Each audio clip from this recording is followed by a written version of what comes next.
didn't. Are you okay? I don't know. Okay, did you call the police yet? Yeah, I did. I'm gonna call an advocate and you can tell us both at the same time, okay? Hey, Sarah, your dad told me that you need help. So, is there anything that I need to do? Or... Just focus on getting better. With an advocate on your side, you're never alone. Today's the day. And look who I just met. Hey, Dad. You deserve a worry-free recovery. You deserve an advocate. This is the Monty Show, the truth in sports talk streaming. When you want unbiased opinions about your favorite team without the spin, all you have to do is find the Monty Show, streaming live and available 24 hours a day, 7 days a week on YouTube. And now, here's Monty. Hey, the Monty Show, live on your YouTube machine. What's the matter, Jake? You seem frustrated.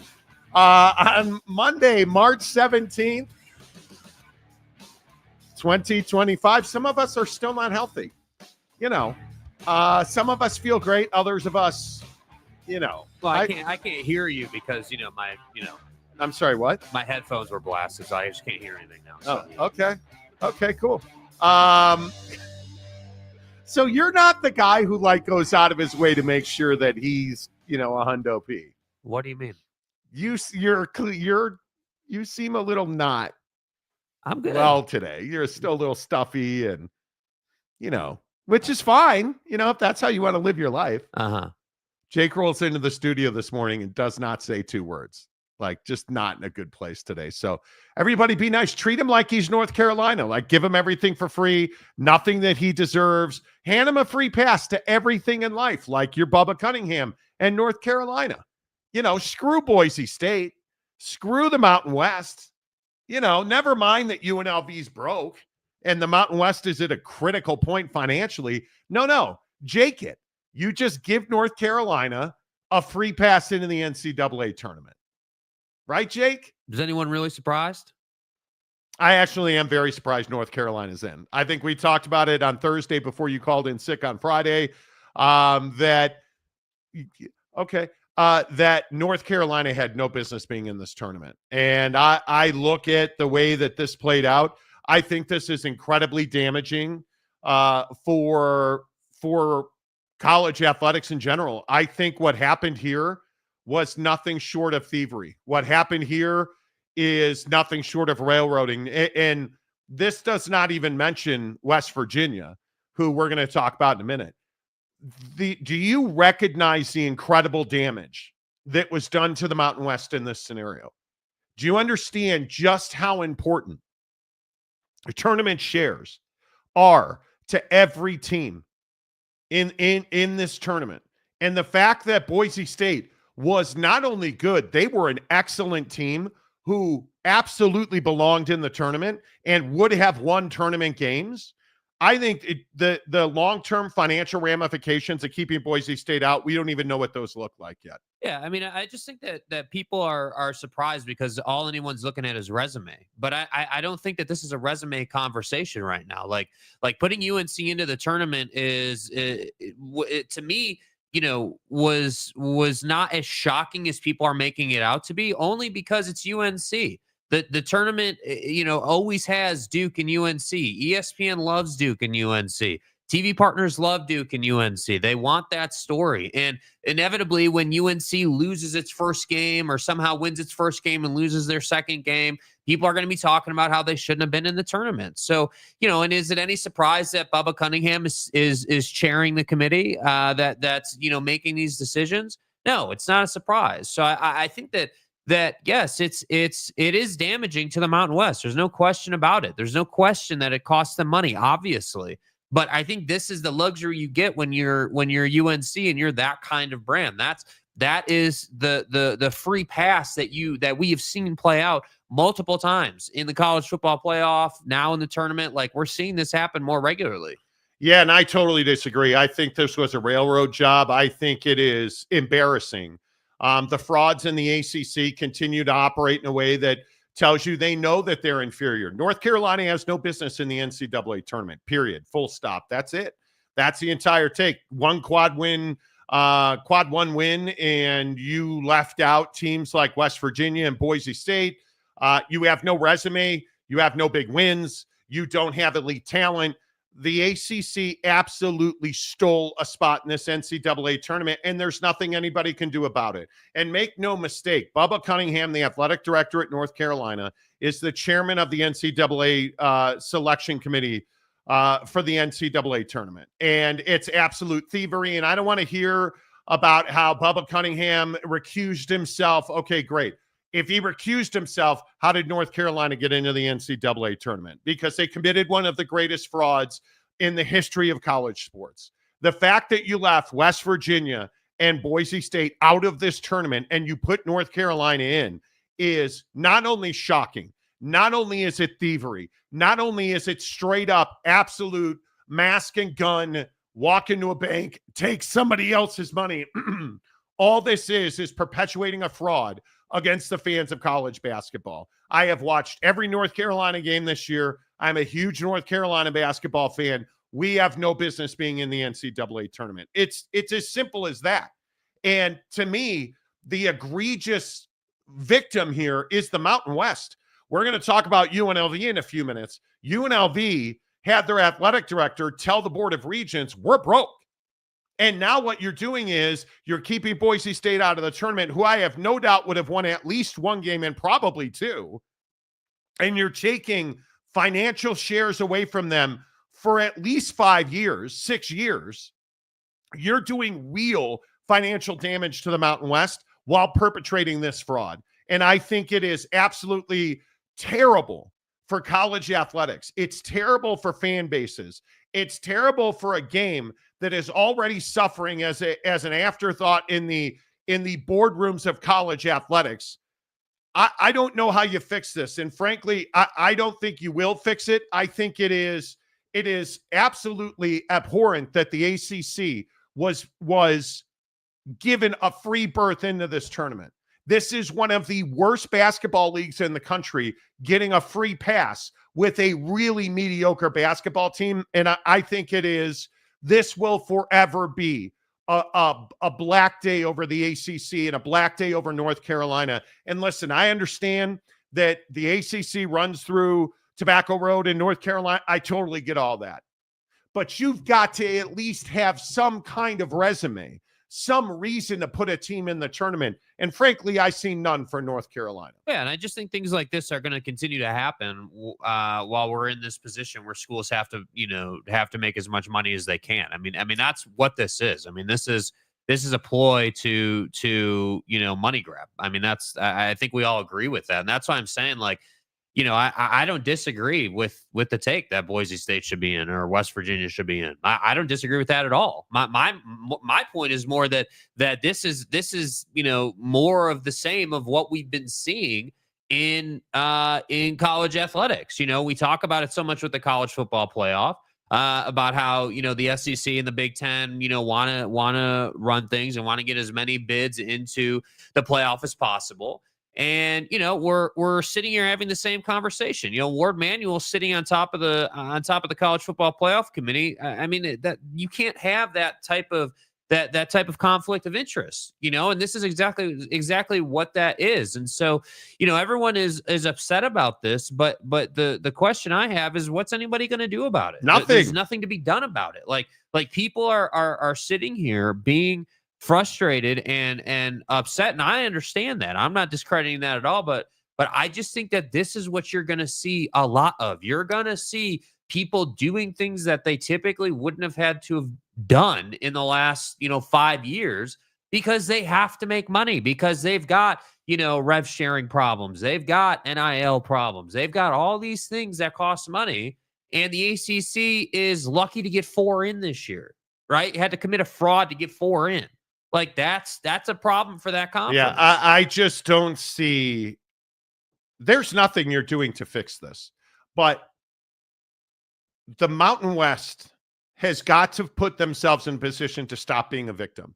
They have no control over this, and we all sit here and we want to complain about humans, and this is what happens when you let Ward Manuel run the college football playoff. This is what happens when you let a thief, a fraud, a POS like Bubba Cunningham run the NCAA Selection Committee. This is what happens. They're a mediocre athletic department. He's a mediocre administrator, and you allowed him to be the chairman of the NCAA Selection Committee. And all of a sudden, a team that has zero business, not a little bit, not, hey, let's make an argument for. There's no argument to be made for North Carolina to be in this tournament. None whatsoever. That they got 4 teams in this tournament is ridiculous. Absolutely ridiculous. And again, I go back and say, this is why college athletics is where it is. Because the Mountain West is in a position where they have no control. It doesn't matter how well they perform on the court. If Bubba Cunningham doesn't want Boise State in, they're going to get left out. And I would say the same thing for West Virginia in the Big 12. Somebody explain to me, how does West Virginia not get into the NCAA tournament? How is this resume, which is 10 to 15 times better than North Carolina, how is this resume being left out of the NCAA tournament in favor of North Carolina? How? And again, please, North Carolina fan, don't roll in here and tell me, because already on YouTube last night, North Carolina fan, well, Bubba wasn't involved in the North Carolina pick. Really? Really? A team with no resumes, nothing. You're telling me that you think Bubba Cunningham had no influence in leaving West Virginia out of the tournament? Come on. This is money that you will not make back. This is money. That money is just gone now. Those tournament shares, gone. Somebody tell UNLV, why, Bubba Cunningham, you call UNLV and you tell them why they're not in the NCAA. You tell them why Boise's not in the tournament. Yeah. And you tell them how you're going to make those tournament shares whole. I have a feeling he's not going to do that. Yeah, and that's what I'm saying. It's just a money grab situation. That's all this is this is people doing whatever the hell they feel like doing to go out and make as much money as they possibly can. And again, you talk about the Mountain West has to find a way to stop being the victim. I don't think there is a way. That's the problem. The system is literally rigged to allow the Bubba Cunninghams of the world to control their destiny. I mean, your best defense is, hey, we had one of the strongest non-con schedules. That's your best defense. That's a defense that I've seen rolled out repeatedly by UNC defender. Oh, well, we had a great non-con schedule and, we didn't win those games, but we had a great schedule. Strength of schedule is awesome.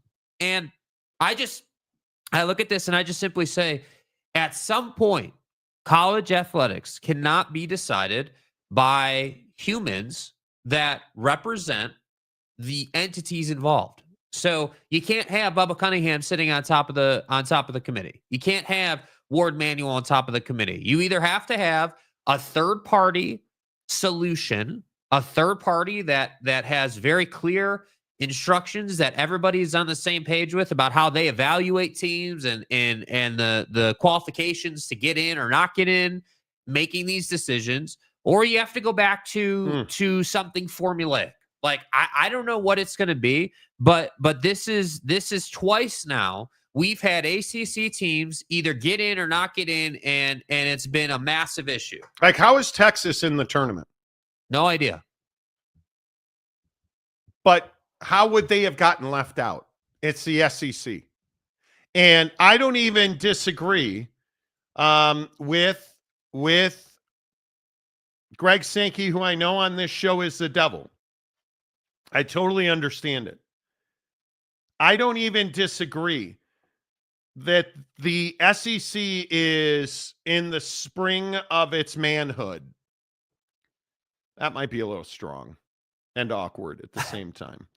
But you're the best football conference in the country, and I don't think there's even a conversation that you are the best basketball conference in the country. Right. I think it's awfully hard to look past what Greg Sankey said the other day about the history that conference is making. But Texas can in no way be in this tournament if West Virginia is not in the tournament. North Carolina in no way can be in this tournament if West Virginia is not in this tournament. And yet here we are, and I just don't. I agree with Greg Sankey. It's a unicorn league right now in the SEC. And maybe I can justify it a little more when we get into a place where Greg Sankey's talking about this being a unicorn league. Is he wrong? He's not wrong. I will continue to fight you over it. And you look at the seedings, 1 through 68. There's a lot of SEC in there. There's a lot of Big Ten in there. And I mean, you get 14 teams in this tournament. That's domination. You took 14 of 68 spots. Yeah. Right. And but this is the one that should really bother you for the most part. Because the Big 12 should have 8 teams in this tournament. And it is redonkulous to me that as we go through these brackets and we start looking at some of these matchups, I don't think there's any doubt Houston, dominant team, but Houston's not the one I'm talking about. Right. Yeah. Right. You start looking at some of these seedings, like Louisville's got a legitimate case to being pissed at being at an 8 seed, right? Well, I totally get that. Texas in as an 11 seed? A 19-win team. Is in the NCAA tournament, right? Like, okay, you look at somebody who's Duke, number 1, 31-3. No doubt about it. Texas is in and West Virginia's out? Texas is in and Boise's out? Yeah, and this is the type of behavior that I feel like has dominated the conversation for a minute, where it's like, hey, the SEC, and it's funny we're talking about the ACC doing this, right? Because I feel like the ACC hasn't been great in football, obviously, now they're not great in basketball, and we're talking about UNC getting in when they don't deserve it. But ultimately, again, I can't get away from this concept as we look at these brackets and as we talk about this, that people are going to do whatever it takes to grab any spot that they can get. So like in the SEC, I agree. You can write it off a little bit, right? You can write it down a little bit and say, well, Texas is a bubble team, right? Iffy team. They got in. Okay. It's the SEC though, really deep league. Like, Texas has a better case. But the problem is when you look around the bracket, you look at the teams that didn't get in. You look at the shares that conferences are not going to get. And while the Mountain West is the poster child for this with Boise State, I would agree that the Big 12 only having 7, and then on the other side of that, the ACC getting to 4 through this behavior, that's where I have the biggest issue. Because again, we shouldn't be talking about the ACC having 4 teams in. We should be talking about either the Big 12 or the Mountain West having 8 or 5 teams in, and how it was a great year for those 2 conferences. It's how they've improved and how they're moving forward. But yet here we are talking about the ACC or another power league committing a fraud, committing an issue, and that's what's dominating the conversation. So no, it's not a Duke problem. It's not a Houston problem, an Auburn problem, a Florida problem. We don't have a 1 seed issue in this conversation. We have a corruption issue in college athletics problem.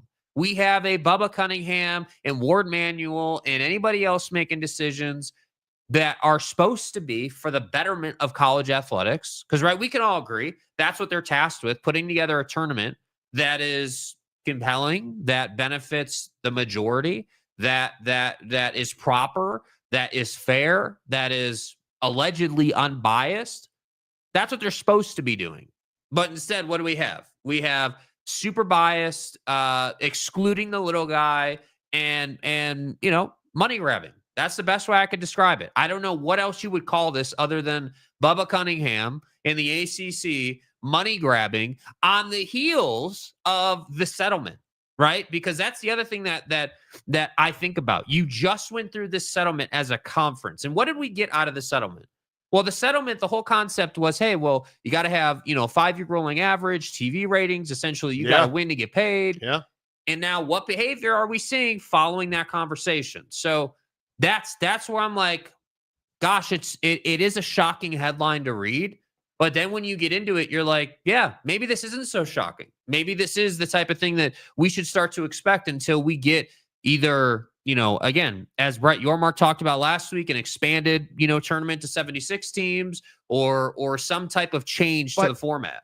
But I think a lot of people want to vilify the SEC.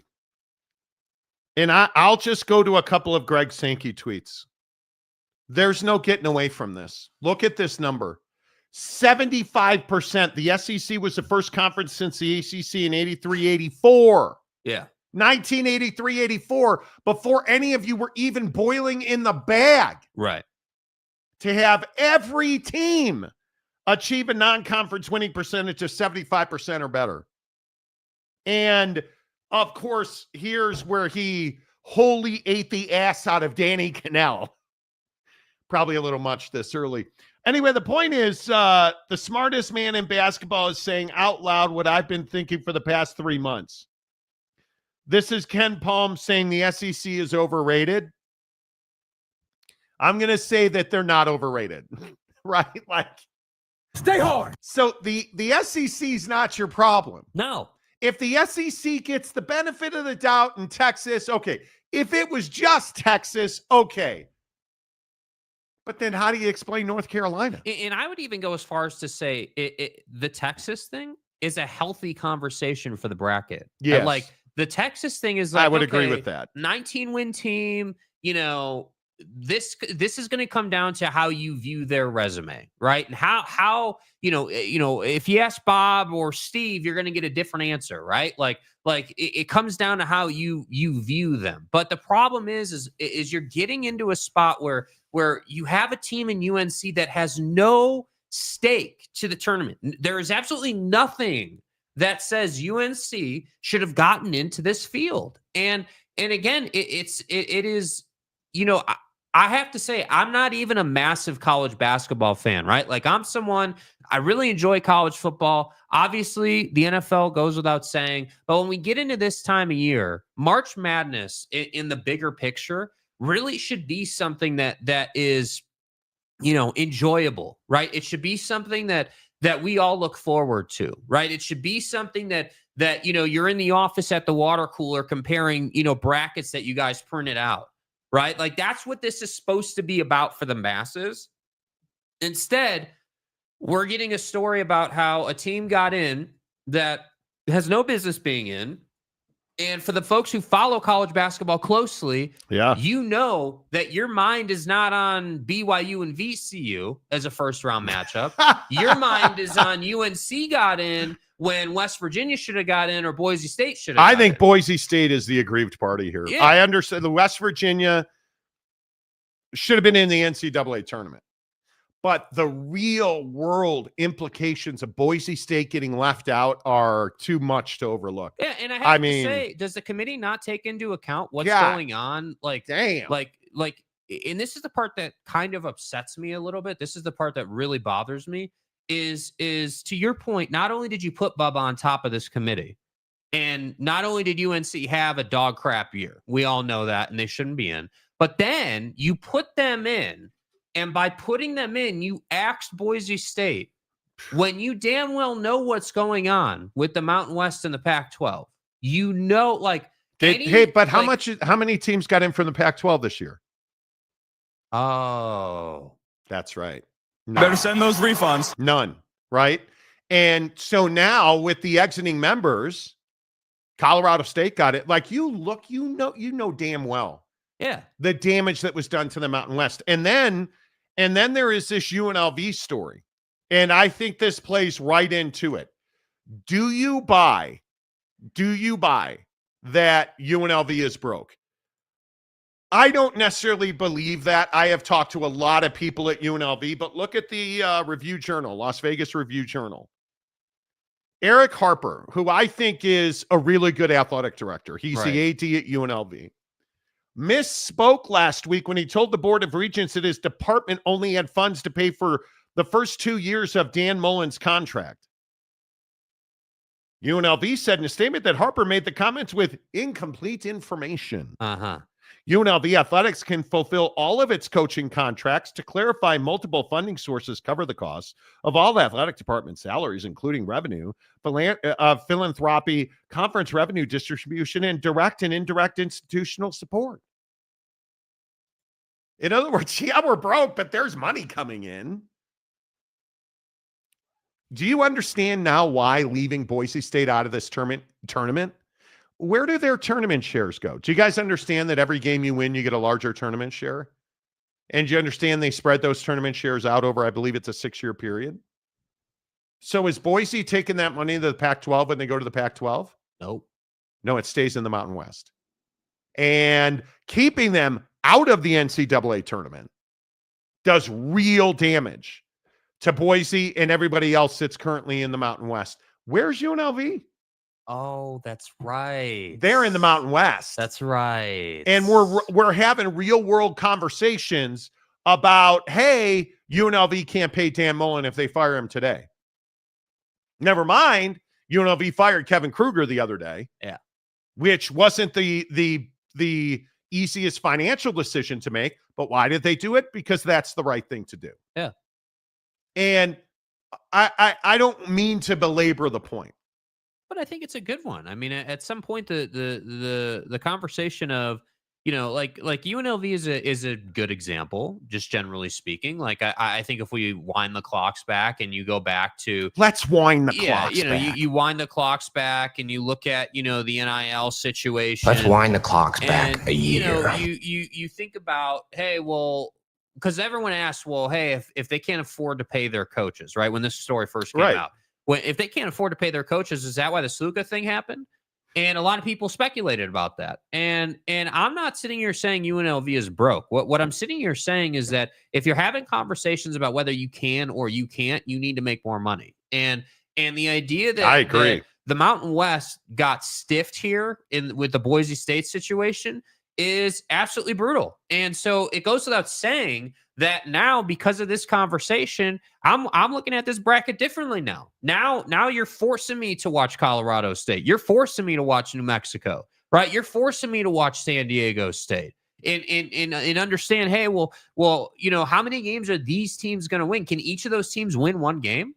I mean, obviously, I would expect them to. Right? I would expect them to as well. I mean, you would think that they would be able to win a game or two each. Like that would be obviously ideal for the Mountain West. But let's say that it's an awful year and they get shut out, right? Like let's say that they do what the Big 12 did last year, where the Big 12 just got pounded in the tournament last year and had an awful run. Like that can't happen for the Mountain West. And so again, I just want to keep hammering the point home that these power conferences, right, the P4, they have this inherent advantage where they define the conversation. They are the ones that can force a square peg into a round hole with UNC. They are the ones that can say, no, actually, Boise State, screw you. We're UNC. We're getting in and you're not. And that's the problem right now. And before we get to the comments section, I just ask you to be nice to Jake. Okay. Not only is he sickly and, he's on the way out. Let's be honest. Every day his life gets shorter. In right? God's name, image, and likeness. He did text me last night and say, are we going to do I Told You So Monday? And I said, well, no. We never do that on this show, by the way. I mean, we would never tell you how right we are. So ever. Wait, let me single you up here. Yeah. Or wrong one. Let me single you up here. Stay hard. Go ahead and who told you? Who told you that Auburn's the best team in the country, go ahead and bro? pat you on the back here. Yeah, can you? Yeah, thanks. Pat me on the back. Yeah. Who told you that Auburn was the best team in the country? Okay. Sorry, that was impressive. who told you that was your face. That Auburn and Bruce Pearl don't call me cursing on ESPN, dropping P bombs about his point guard is the best team in the country. Like, as soon as it came out, oh, I told you so. Hey, I want my Dayquil flowers, bro. Cough it up. Did you take your Dayquil today? I did not. No, you didn't. Nope. Jerk. All right, let's get into the comments section. Please hit the like button. We appreciate that everybody is here. The like button helps the channel grow. Don't forget April 1st, we're going to afternoons. We'll By be the back. way, didn't we pass 150,000 subs? Probably. Is that correct? We don't talk about ourselves on this show My unless bad. we're Sorry. naked. which I don't know why we would be. So I said, yeah. But, funny enough, when I was in the shower this morning naked, I was thinking about BYU VCU, which is probably an honor code violation at the time. My bad. I think BYU is not going to win that game. I was trying to look at that matchup and find a way to pick BYU. I think BYU got the nastiest first round draw in the entire tournament. Dude, live by the 3, die by the 3. It's that simple. They will have to shoot it well to win that game. Dude. Yeah. VCU is legit. Yeah. Legit. That is going to be that's going to be a ball buster. All right. Ferris, I don't know what you said. You already got filtered. Ferris already not even well, Monty, Michigan should have had an IRC. This is ridiculous. No, it's probably that he ran on with some BS about. So I was reading the filtered comments, and Ferris, I did not know this until yesterday afternoon when I made the fateful decision to read our filtered comments, because you don't give a rat's ass about this. Yeah. Behind the scenes on GitHub, they give you a section where all of your filtered comments go, because they filter comments for you. So if you see somebody put in timeout or filtered, we have no role in that, right? You just see it happen while we're on the show. And so I was reading the filtered comments, and apparently every day, because it gets filtered almost every day. Right. Ferris comes in here and says it's been X amount of days since Ohio State beat Michigan. So when you come in and say the same thing repeatedly, number one, it's obnoxious and nobody wants the same comment every day. So YouTube filters you. Yeah. So good job, dude. Ferris, I don't know what you I don't know what you said, but you probably earned that. Boom. Out of here. Yeah. So, Ferris, I'm just telling you, next time you come in, because I think you're on strike 2, because they also give you like a strike, just so you guys know. When you continue to say things that get filtered, you're on a strike system. Yeah, you're on the watch list, And they will put your full account in timeout. I think when you run out of opportunities, your full account goes in the timeout. So, Ferris, I'm just telling you, man. Here's Ferris right here. So apparently you're back. So I'm guessing you probably got a 10-second timeout.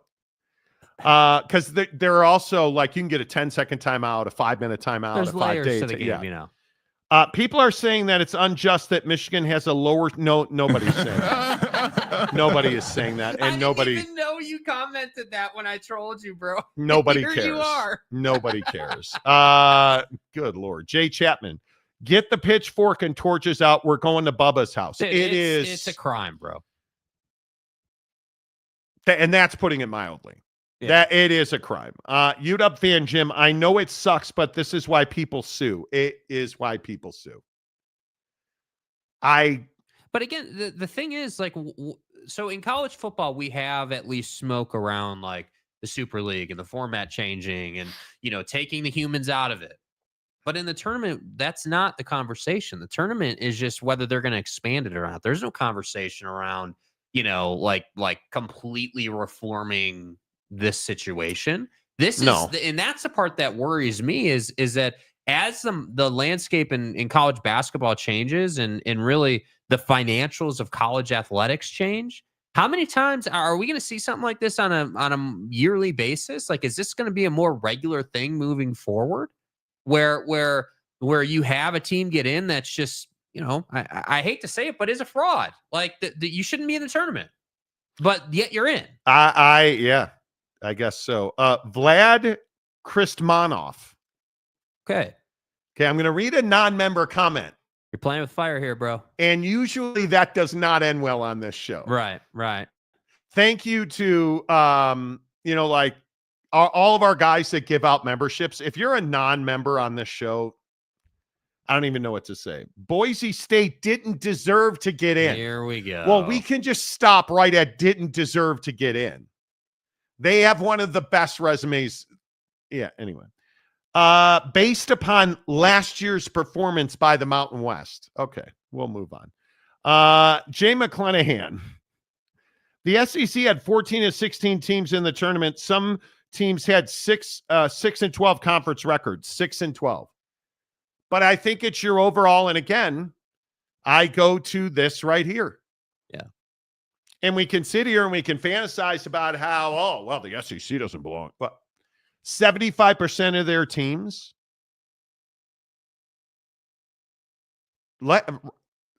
I can't even say this out loud. It's so stunning. 75% of their teams achieved a non-conference winning percentage. Or hi. The SEC was the first conference since the ACC in 84 to have every team win 75% of their non-conference games or better. Let me put this in perspective for you, because I think it's 75% of their non-conference games. It's a fair point that you make, Jay, where it's like, hey, you had a bunch of these teams be, 6 and 12. Like Texas is 6 and 12 in conference. Here's the deal with that, though. You've got every team in the SEC, all the teams that got in, except 2, LSU and South Carolina, be 19 wins or better. And we talked last week about 20 wins being a bar, right? And everyone said, oh, well, hey, 20 wins isn't what it used to be. But if you're looking at the SEC, it's hard to get away from the fact that, Texas is a mediocre SEC basketball team right now. But even at that point, you can still make the case that, hey, they have a better resume overall than this guy or that guy or whatever. 185 wins. Yeah. Against 23 losses. And what you guys should be talking about, 185 and 23 in non-conference. Yeah, games. what you should be talking about is the fact that the SEC as a conference right now is playing really poor basketball heading into the tournament. The only team in the SEC that's really playing good basketball is Florida. They've won their last 6. Yeah. Everyone else outside of, let's see, Vanderbilt even Vanderbilt. Vanderbilt's lost their last 3. Everyone else that got into the tournament lost their last game. At least. So outside of Florida. So the bar's been raised. Yeah, the bar has absolutely been raised. And I think we have the answer to the question of where does a 20-win team rank in terms of importance right now. And I think, like at 19 to 20 wins, you're still able to get in, but you got to have a great resume. And this is where I agree. When you're playing in the SEC, I don't have a problem with, hey, we play in the SEC. Our conference is way deeper and way better than the ACC. We should get in over X. Like, I don't have an issue with that. I have an issue when an ACC team wants to say, hey, we had a terrible year. We played nobody in the ACC. And our non-con, we didn't win any of those games, but we had a great non-con schedule. Okay, so I agree with the guys on ESPN this morning that you've never heard of, rolling out the takes of, hey, well, can you just schedule your way into the bracket now, even if you don't win the games? Because that's kind of the message you're sending. Do you guys understand that Florida won 30 games? Like, that's a wild number, dude. They beat Tennessee in the SEC championship game. Tennessee won 27 games. Like, the SEC is not your issue. Do you understand your best Big Ten team? Michigan State is only a 27-win team. And I say only. Like, just to put it into perspective, dude. I still maintain Texas shouldn't have been in the tournament. But that's not nearly as egregious as North Carolina. It's not. Ryan Willie, UNC took 1 from the SEC. Well, maybe. The Hawaiian golfer. Jake here telling us that the SEC doesn't deserve the amount of spots they've gotten clearly shows how little college basketball Jake has watched this year. But I don't blame him. He watches more golf. Well, I didn't say that they didn't deserve those spots. That's not what I said. I don't think that's what you said. I never said that, dude. What I'm saying is that I'm saying the exact opposite of what you're accusing me of here. I'm saying that Texas does deserve that edge because they do play in the SEC. They get the benefit of the doubt. They get the benefit of the doubt. And remember, Texas and Oklahoma were not top-tier clubs the last several years in the Big 12. Yeah. Is that not shocking to anybody else? That, and Texas specifically, but some Oklahoma basketball. Texas is a better football and basketball program in the SEC than they were in the Big 12. How does that math? I don't understand it. Oh, I know, because you go to the SEC and the bar is exponentially higher. Yes. You can't, and I know that a lot of people hate when I say this, but do you really expect Big 12 teams to do everything they can do to make the NCAA tournament? I don't. Do you expect Big 12 teams to do everything they can do to win every football game they play in? I don't. I don't. And that's a problem. The reality is the SEC right now is holding their athletic directors and presidents accountable, as they should. Louisville pissed at an 8th seed. Well, I think Louisville can make a case for being much higher than 8, but that's just my opinion. They essentially got home court playing in Lexington, right? But they're an 8th seed, guy. Do you understand? Louisville's road as an 8. They have to play Creighton and then probably Auburn. Do you understand? Had they been a 6, had they been a 6th, they essentially get a first round bye, and then they would have to play Iowa State. Do you want to play Iowa State or do you want to play Auburn? I think I'm going to take Iowa State. And really, I think a lot of people are arguing that they should be the 5 and Michigan should have been the 8 in that bracket. And I think I would agree with that. Because in that place, you get UC San Diego and the winner of Texas A&M and Yale. So, yeah, I'm pissed if I'm Louisville. Yeah.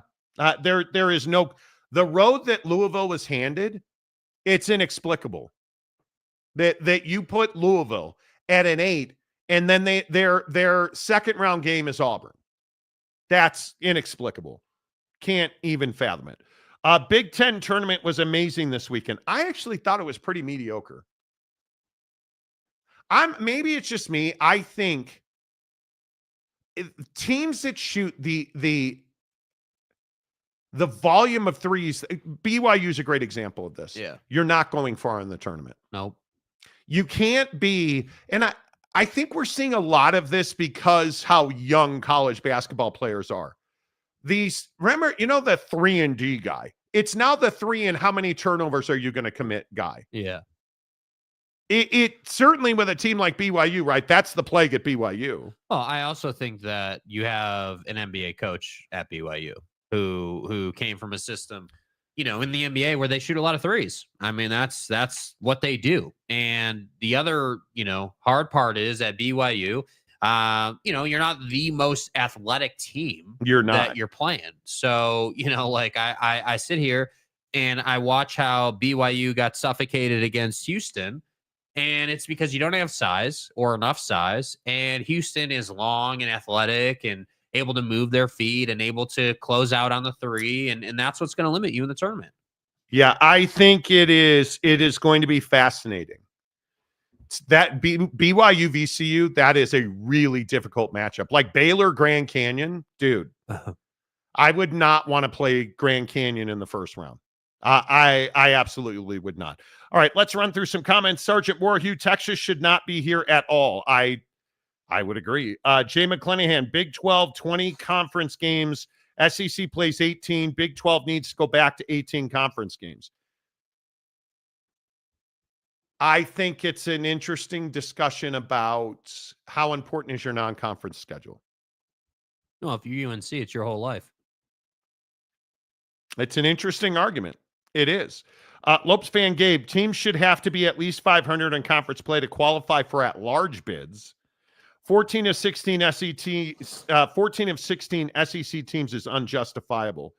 I don't know about that. Yeah, I disagree with that, dude. I think that, again, it's the weak point for the SEC's case, and you can look at that and point to that, and that's fine. I don't that's part of the conversation, but if you're going to bring that up, you're not going to get away from the fact that they've got more 20-win teams than you do, right? Or than another conference, proverbial has. And that's the hard part. Like the comparison and what people should be saying is, hey, West Virginia is 19-13 overall and Texas is 19-15 overall. How is Texas in and West Virginia is not? That's what you should be saying. You should be saying, hey, some of these SEC teams, have more losses than maybe a Big 12 team or, a Big 10 team or, whatever example you want to use, but they're still getting in. And this is my point. My point is that whether you want to talk football or you want to talk basketball, the layer of protection that is, hey, we play in the SEC. We have a super deep conference. Houston, as an example, whatever team you want to look at from the Big 12, let's say, would not come in here and be a 30-win team in this conference, is the narrative the SEC is going to push to justify Texas getting in. And I also think it'll be interesting to see. Like, I think the game in the West with Kansas and Arkansas, KU's 4.5 points over Arkansas. I could see Arkansas winning that game. Mm-hmm. I could see them. I could easily see them winning that game. I look at Gonzaga, Georgia. Gonzaga 6.5 over Georgia. Yeah, that's too much. Right? Like, I think that's too much. Georgia gave Auburn everything they could handle. Yeah, but if I look at Xavier in Texas, that's one of the first 4 games. Right? So I say all of this to say it's not like they're being handed 3, 4, 5 seeds. So the bottom half of each conference, should we make the argument that somehow, I don't know, pick a conference, the Big 12. If you look at the bottom half of the Big 12, I don't think there's any doubt that the SEC is better. The bottom half of the SEC is better than the bottom half of the Big 12. Well, and that's the problem. I mean, you can't, as a Big 12 fan, just ignore the lack of credibility in the conference. I mean, you can't have a conference. I mean, you've got a team in Colorado that's a 14-win team, dude. I mean, that's just awful. I mean, I don't know. What is it? 2 teams in the SEC didn't win. I should look before I leap. 3 teams didn't win 20 games. And Texas won 19. Yeah. But if we go to the Big 12, and I saw this argument on Twitter last night, well, the Big 12 ate itself. And okay, the Big 12 only had, 6 teams win 20 games. Houston was 30-4, and I think Houston's one of the best teams I've seen all year. But Tech won 25, BYU won 24, Arizona 22, and Iowa State won 24. Kansas won 21. Baylor and Virginia won 9. West Virginia won 19. They're on down. It's a disappointing league. Yeah. Half your league is not. Utah fired their coach in February. Yeah. I mean, you look at this league. How are you, Oklahoma State, going winless in football and then only winning 7 conference games at Oklahoma State? Come on. You got to be better than that. You got to be better than Arizona State winning 4 conference games. Yep. Are we out of our minds thinking that? I don't know. We could go round and round. But my point is Gabe, I disagree that it's unjustifiable. I disagree with that. I do think it actually is justifiable to have Texas in the tournament over, a Mountain West team, let's say, or whoever you want to look at. I cannot believe that North Carolina is in this tournament. It's infuriating just sitting here replaying it in my mind. Yeah. Broncos says Texas, Oklahoma, Vandy. Come on, 8 SEC teams get beat the first day. But that's not the point. That's not the point. We're not talking about which teams get beat the first day. That's not the conversation. The conversation is what teams should get in, because that's what matters. Did you get in or did you not get in? I think it's really tough, man. I think this is a really tough way to wake up today. If you're West Virginia, what are you telling your players, man? Like, I don't know what you're telling your players. I truly do not. You're telling them that you did everything you could. You shouldn't hang your heads. And, that's just, it is what it is. I mean, I don't know what else you tell them. And then, okay, well, we're going to the NIT. But did you guys see that the NIT and the CBI had multiple teams invited to both tournaments? And not only invited, put in their bracket, because the NIT didn't communicate with the teams they were inviting and just put out a bracket. Like, there's a no doubter that it's going to be there, which is shocking to me. But it's just so crazy to me that Oklahoma State's going to the NIT. If you're Oklahoma State, do you want to go to the NIT tournament after the year you just put up? Is that a pat on the back? And that's kind of the funny thing about UNC. Did we just forget that UNC was invited to the NIT last year and didn't play? You guys remember you shouldn't be going to the NIT tournament. If you're Oklahoma State, you should decline that invitation. Yeah. That there's nothing that makes sense about that whatsoever. And you look at the CBI, which a much smaller tournament, obviously, but it just feels like it shouldn't matter.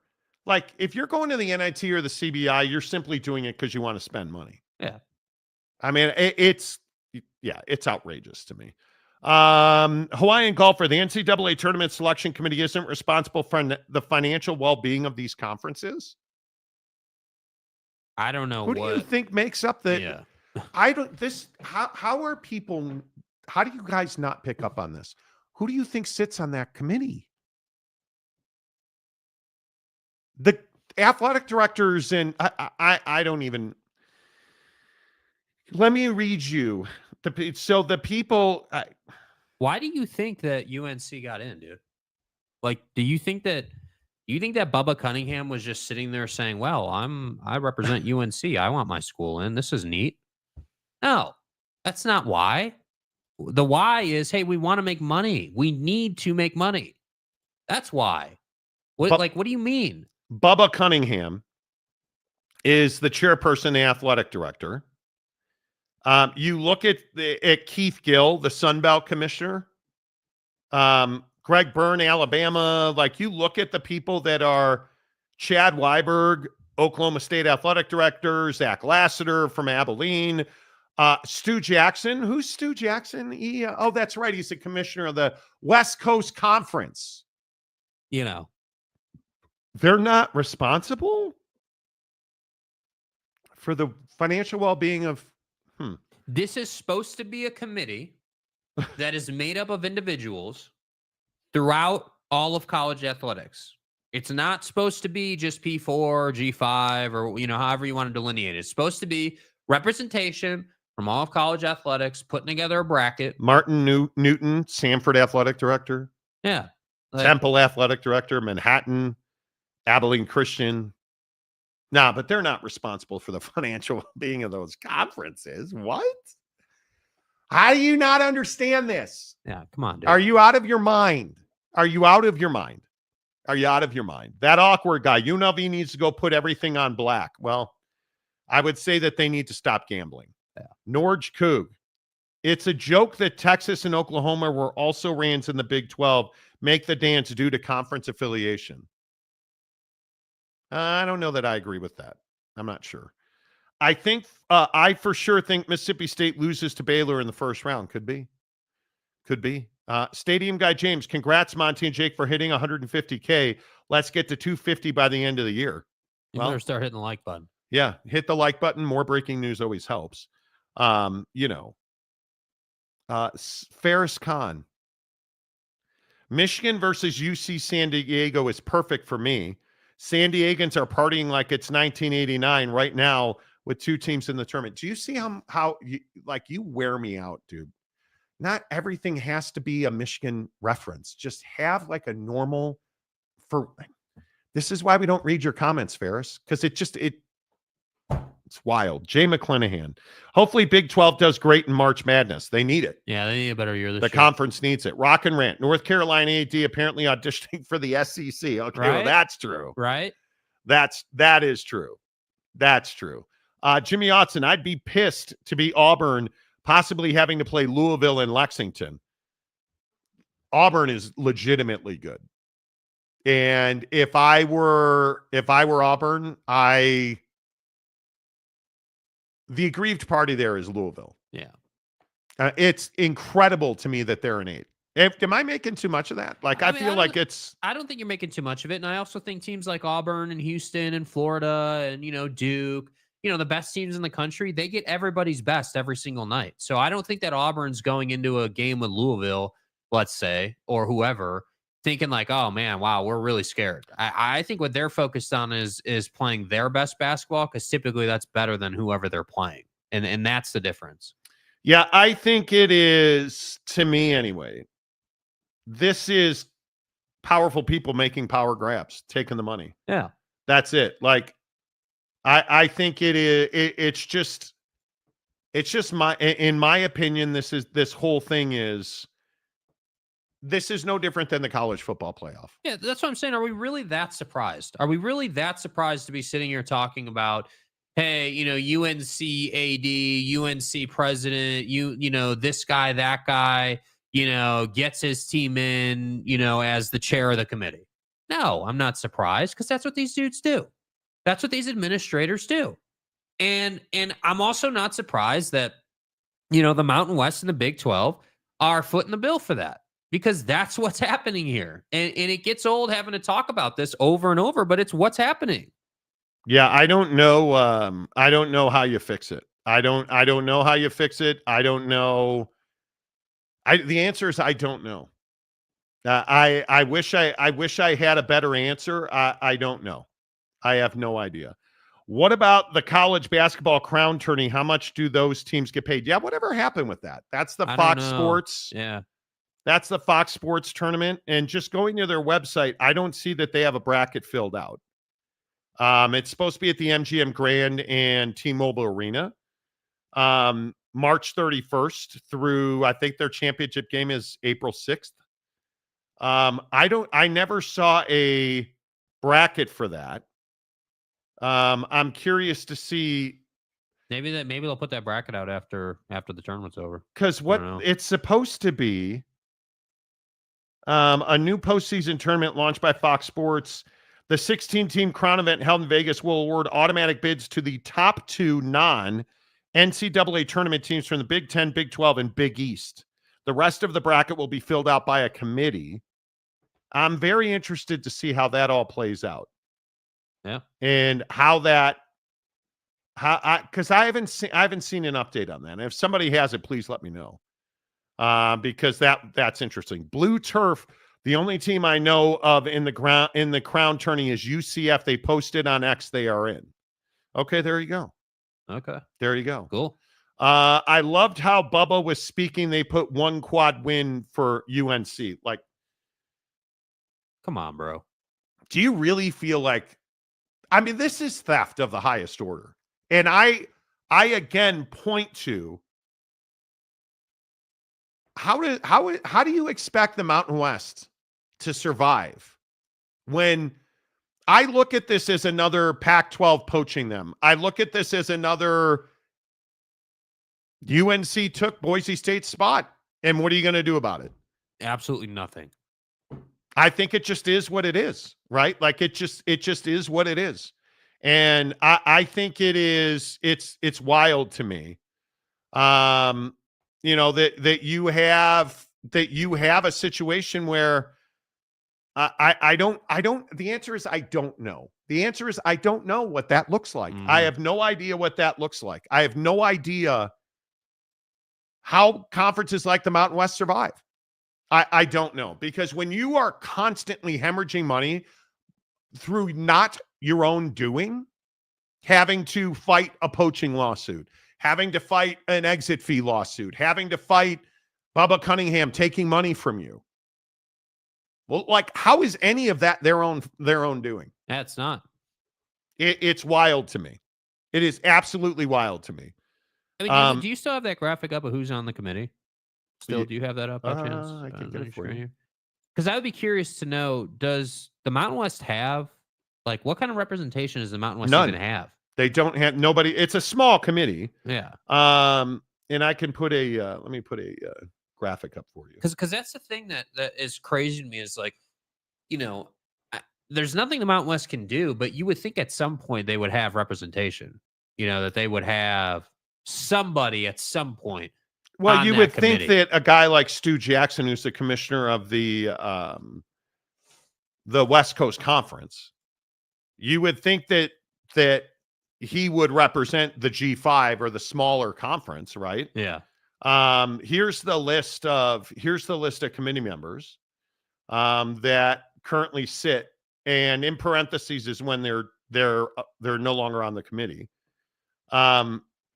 I mean, it's a pretty good, when you have the Sun Belt commissioner Georgetown, Samford, Big Sky commissioner, Manhattan athletic director, Stu Jackson again with the West Coast Conference. I mean, you have small school representation. But again, who's the chairman? Bubba Cunningham. Mm-hmm. And this is his last year. And do you really think he was not going to let North Carolina get in his last year and when he was chairman? That's the issue here. Yeah. That is, to me, that's the entirety of the problem. That's the entirety of the problem. And I just don't know. I don't know. There's no quick fix for it. If we're being honest, there's no quick fix for it. And I don't even know that you can. Ferris, Michigan just won a championship belt in the sport of college basketball. They did? I didn't notice that. And Monty wants to gatekeep from talking about my team the morning after. No. What are you talking about, no, dude? What are you doing here then? What I don't want is all your bullshit like, 1989 and 107 days. And nobody cares. Because what you refuse to do is have a normal sports conversation. You refuse to just talk about sports without running your Michigan bullshit. And he was a lone wolf. Nobody cares, Ferris. Yeah. You actually once in a lifetime put up a normal, coherent conversation. Other than that, usually it's about 1989 and Bo Schembechler, and nobody gives a rat's ass. Nobody cares. You know how many times people DM me and block him, like you don't add to the ambiance, man. Like you're one of those guys who I could be talking about white bread versus whole wheat, and you talk about what Bo Schembechler ate for breakfast. Like nobody cares, man. Talk sports, bro. Like have something other than Michigan's the best in the world and Connor Stallions was a lone wolf. No, Connor Stallions is a piece of shit, just like everybody else who ran that scandal at Michigan. Mm-hmm. But your head is so far buried in the sand, you think Jim Harbaugh left because it was a better opportunity. I'm worn out on it. Yeah. Like I'm worn out on it.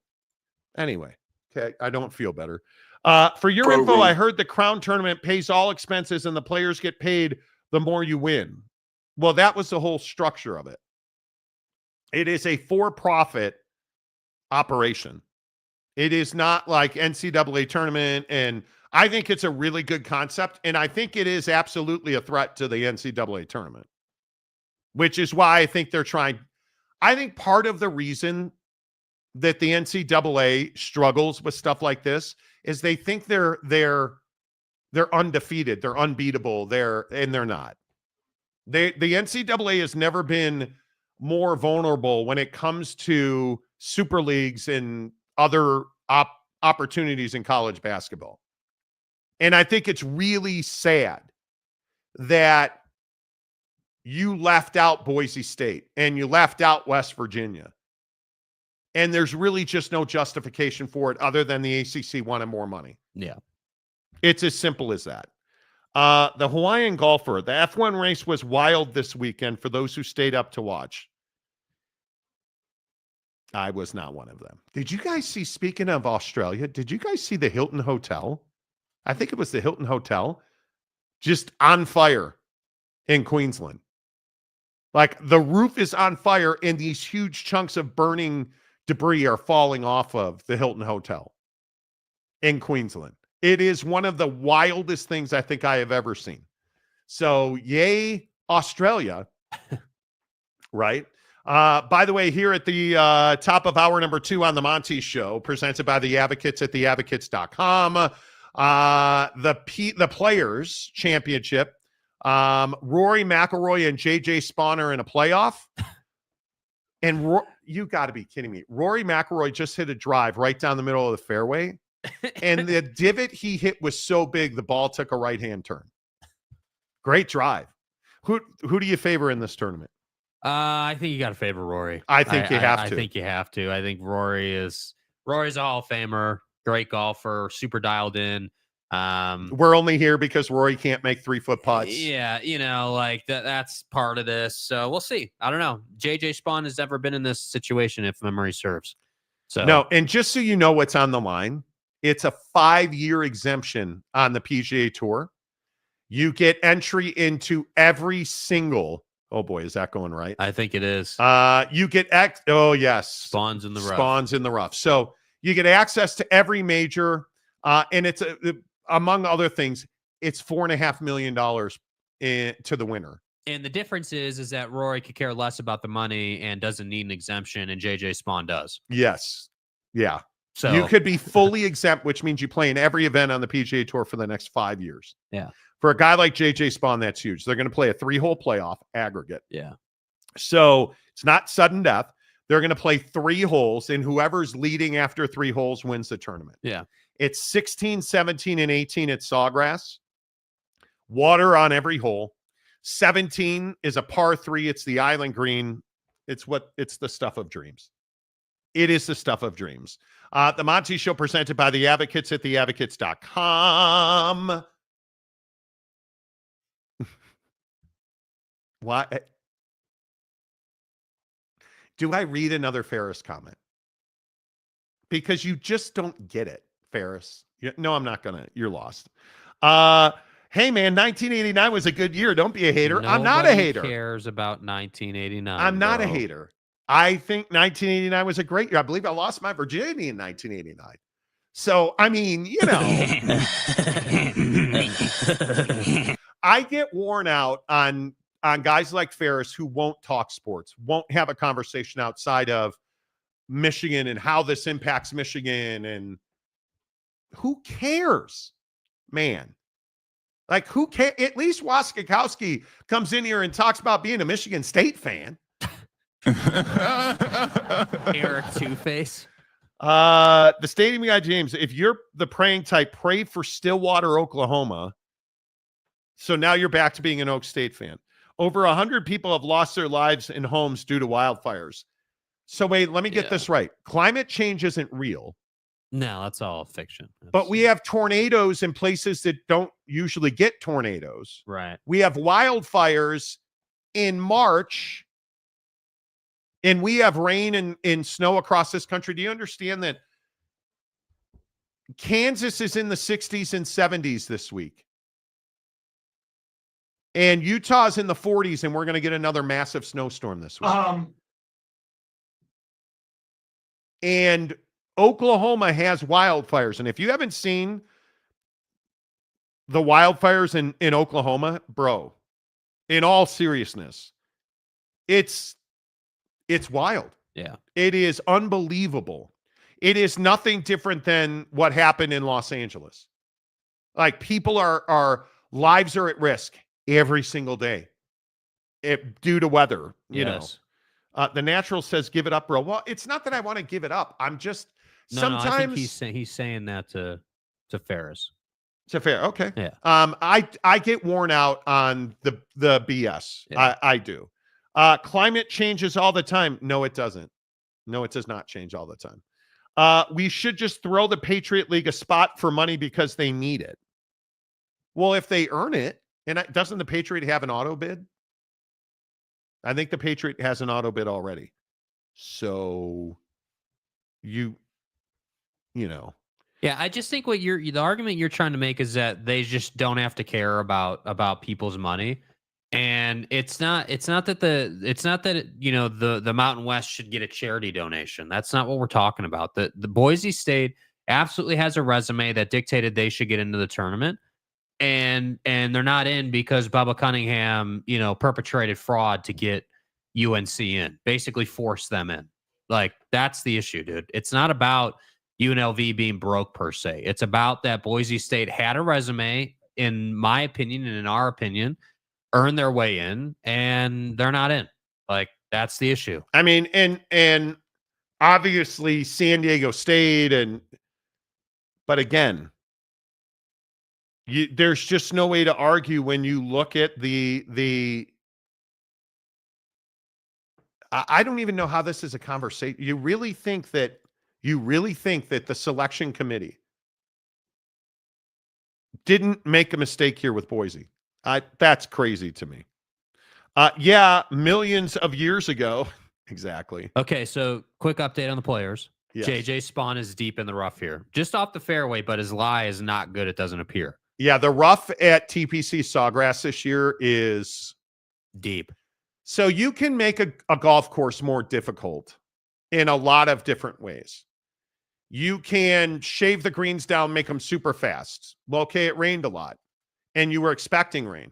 So at Sawgrass, they set it up so that the rough is much deeper and longer. And what that means is you can't control how the ball comes out of deep grass. You're not going to be able to spin it onto the green. And they're playing the 16th right now at Sawgrass. You need to be able to put your second shot on the surface with control, because it's very easy to get out of position. And he is in the bunker. JJ Spawn out of the rough into the bunker. Yeah. And now it's going to be up to Rory here to hit a good shot. To hit a good second shot. Yeah. And the pin placement at 16 is right front, which is in the which is very close to the water. Yeah. So, yeah. Can we block Michigan fans since he's trying to advertise his algebra channel through his name? Yeah, I guess. Yeah, I don't. In Ferris, here's the problem. I don't mind talking sports with you when you don't constantly run your Michigan BS at everybody. Like, it's not like you're not unintelligent. I don't block people. Frankly, it's bad for business. Boy, Rory put a ball about 7 miles up in the air and did his job. He's on the green. He's putting for birdie. Advantage Rory McIlroy. The problem is that Michigan fan is so obnoxious. Like, it's, yeah. And yes, you are right, Monty. The Patriot gets an auto bid for their champion. So what's your point? I do agree. I think they made a mistake with Boise and Texas and UNC. I just don't like the immediate hot take that it has to be collusion. It is collusion.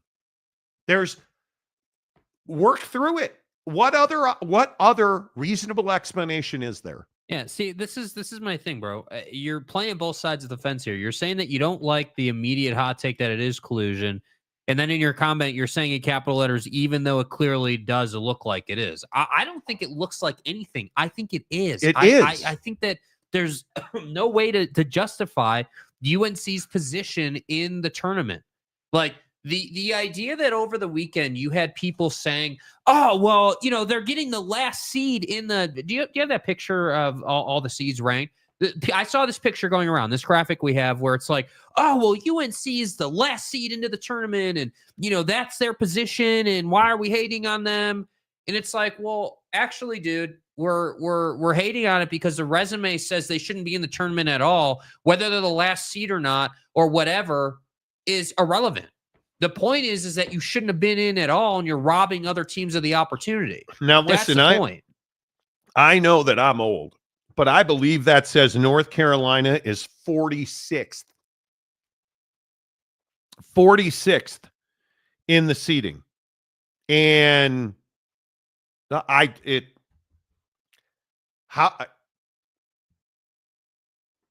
my point, dude. It's not whether. How are they as high as 46th?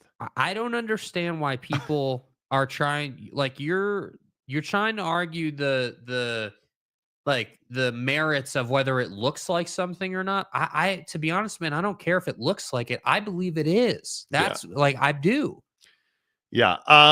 Let's see. 142 watching, only 42 likes. Please hit the like button. It helps the channel grow. And actually, we have over 1,000 people watching in total, because everybody on X, Facebook, TikTok, all of the places we tend to be. There's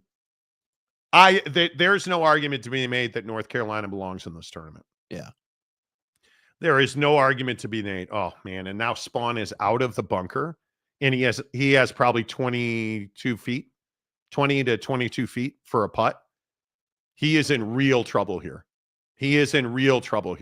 Because Rory's should do no worse than 4. We're talking about the players championship, the playoff happening right now. They're on the first hole of the playoff.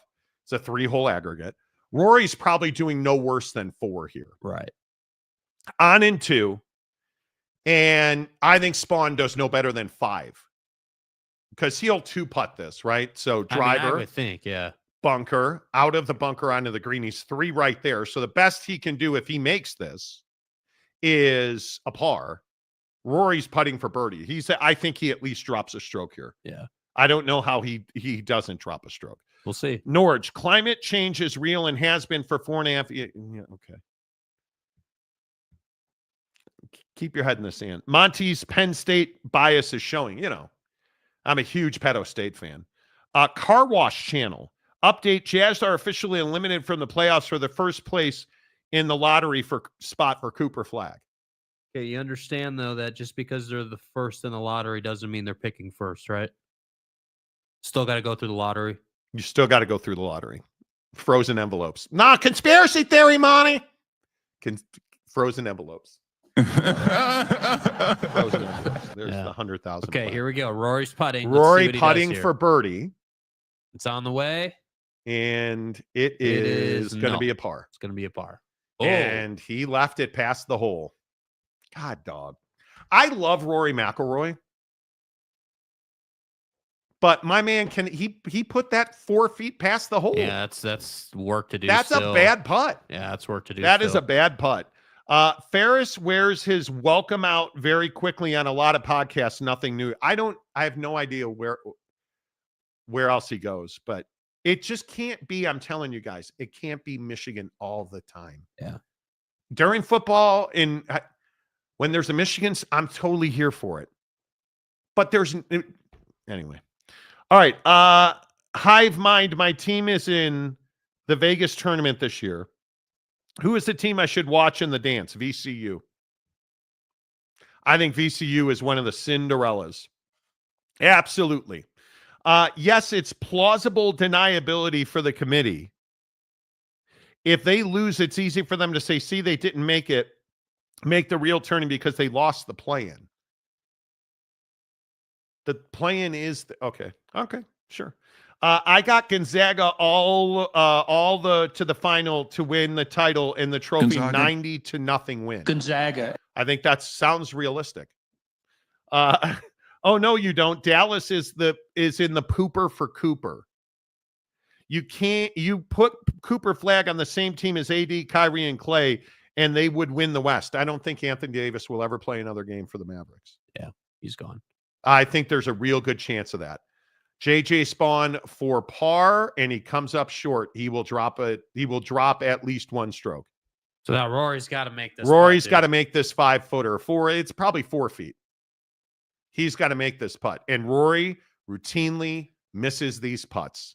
And he's my guy, and I love him, and I want to see him win another major. He makes you nervous. There's no question, dude. It's he these makes putts. it nervy. It's these putts. See, it's the one yesterday on 18, just to get here. Lips it in. Like it makes me crazy. Yeah. And he should have. This should be an easy par. He should go to 17 with a one-shot lead, but he makes it more difficult than it has to be. Okay, here we go. He's standing over the ball. Okay, now we're going to back off the ball. All right, let's see a comment. We'll see. It just makes me so nervous when he's putting. Come on, Rory. Come on, bro. And he made it. Let's go. Rory going to the 17th with a one-stroke lead. Let's go. One-stroke lead. The natural. He's everywhere, and it's the same message on repeat. Oh, I did not know that. Well, then you do it to yourself. Jimmy. Oh, no. He's going to have a 2-stroke lead here. Why is that? This is a par 5. It's a par 5. Yeah. So Rory's 1 under. JJ Spawn's going to be 1 over. He's got a 2-stroke lead. No, this is a par putt for Spawn. This is a par putt for Spawn. There you go. Rory for'd it, and okay, 1 stroke. Yeah, so he's got a 1-stroke lead. Okay. All right. A 1-stroke lead. Whew. And now we go to the Island Green at 17. Jake is a hard ass today. Dude literally said Utah is first place for the lottery spot. And Jake says, you don't understand. That's it for a lottery spot. No, what the lottery spot is the best percentage. Yeah, get the number 1 overall pick in the draft. What I said was that yes, they have the best odds in the lottery. That doesn't mean they're drafting yes, number 1 that overall. doesn't mean they're drafting. It's not the NFL. It is they pull lottery balls in your mom Frozen out of envelopes, the thing dude. and the frozen embryo. Ain't no reset. The frozen embryos out of the womb, and then they determine. Is anyone going to be surprised if somehow Charlotte schemes their way into the number 1 overall pick? Schemers. Can you imagine if Charlotte gets the number 1 pick? That would be incredible. Who do you guys, should we run through the bracket real quick? Who do you guys like? I don't generally like doing this stuff, but let's start in the Midwest. Who in the comments section right now? Who do you guys like as the national champion? I've got Houston over Gonzaga, Houston over Clemson. I think it's very close between Utah State and Tennessee. That's a game. That's going to be one of the games of the tournament because I think Utah State beats UCLA. Right. And I think Tennessee beats Wofford. And then I think there's a real chance Utah State can upset Tennessee. Yeah, I think, I would agree with that. And I think that, the game that is really interesting is the Gonzaga-Georgia matchup, I think is very interesting. Or a Georgia-Clemson matchup, I should say, isn't it? Is it Georgia-Clemson? It's Houston, SIUE. Yeah. Edwardsville, Houston. Yeah. It is Gonzaga, Georgia. I'm taking Gonzaga. It is Clemson, McNeese, and Perdon't in High Point. Yeah, I just think Houston just needs to get past those first two. Okay. Oh, God. The 17th at TPC Sawgrass. God, here we go. Rory Mac. It is the actual yardage is 130 yards. It's playing 141 with the wind. Rory McIlroy first up on an island green. And let's see what he does. Come on, Rory. Come on, buddy. Okay, looks good. Looks good. It's looks on a good. great Just line. a distance question here. And it is a good shot. Good shot. Rory McIlroy on 17 is probably about 25 to 30 feet away. Green is much more receptive on this hole than it was yesterday. It rained a lot yesterday, and we'll see. JJ Spawn missed this whole location. All the pins are in the Sunday location, so it's back right. JJ Spawn missed this by a significant amount yesterday, and he two-putted. And he was looking at what Rory hit. They just showed him he was watching what club Rory hit. Yes, he was, because this is not a natural shot for JJ Spawn. JJ Spawn likes to cut the golf ball with his irons. He's a much more comfortable cutter. So we'll see what he does here. 141 yards is the actual distance with the wind. I love this green. It is my dream one day to go play Sawgrass. If you're Spawn, I don't know. I feel like you just need to par this. And, you must and par this. And get to the next hole. You must par this. And hope that Rory makes a mistake. If he, oh, man. Okay, here we go. He's standing over the ball, about to hit it. Yeah. Oh, he's left. He's well left. He is left. Where does he go? Oh, he's in the water. He's in the water deep. Oh, my God. Let's go, baby. Oh, my God. It's over. So he's at least a 2. It's over. It is over. JJ Spawn is long into the water. He's over, at dude. least a 2 here. So the best he could possibly do is a 3. JJ Spawn. Oh, wow. Dude, JJ Spawn hit an 8-iron for a 140-yard shot and put it in the water. No idea. What is he doing hitting an 8 for 140 yards? No idea. Did he hit the green or did it just go all the way over? He went all the way over. Yeah, he airmailed it. He flew the green. It never landed on the green. So now he's going to take a drop, and he's got to try to make it from the drop zone to have any chance. Oh, my God. Oh, my God. It's over, dude. Oh, my God. Rory McIlroy will win the Players. Oh, my. Yeah. Look at the natural. Spawn going in the water. Dude, told you. Incredible, bro. Oh, my God. Incredible. And again, wow. This is my point. This is why I love these kind of situations because what did I say earlier? Spawn's got everything to play for. Rory's just out here playing golf. But the difference with guys like Rory McIlroy, and think of the best golfers in the world, even though he's in terrible form right now, Bryson DeChambeau, Brooks Koepka, Scotty Scheffler, who again is in terrible form. They're programmed. They step up if they have the right distance, they have the exact club, and Rory doesn't have to worry about putting this ball in the water. Man, he's 4 or 5 yards long there. That's a significantly missed distance. They got the wrong club. Gosh, and now the wind's in his wow. So the drop zone, the thing with this course is if you hit it in the water on 17, the drop zone is it puts you at an angle. Isn't it? I think it's 105 yards. Yeah, and you're like, the wind is in your face on this hole, but you're hitting across the wind, which is really, really tough. God almighty, JJ Spawn's in real trouble. So we're watching the players, which is in a 3-hole aggregate playoff. That means they play all 3 holes, and at the end of those 3 holes, who's ever winning after 3 holes wins the PGA, the players. Yeah. If they're tied, they go to a sudden death, which is the 17th. Yeah. And Spawn just hit a ball in the water, and he's already down a stroke. Rory birdied the 16th. The playoff holes, it's a 3-hole aggregate, 16, 17, and 18. And now JJ, and yesterday I think this was 101 yards from the front circle of the drop zone. Wow.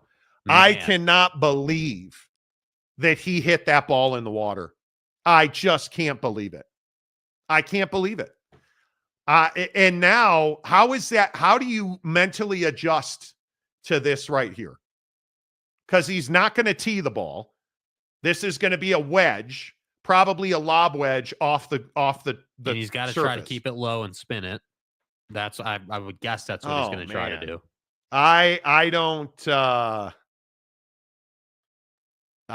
Maybe. Ooh.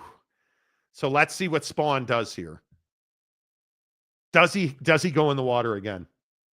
And if he goes in the water again, does he just give up and surrender? No, I think that he's just going to put one on. I don't like.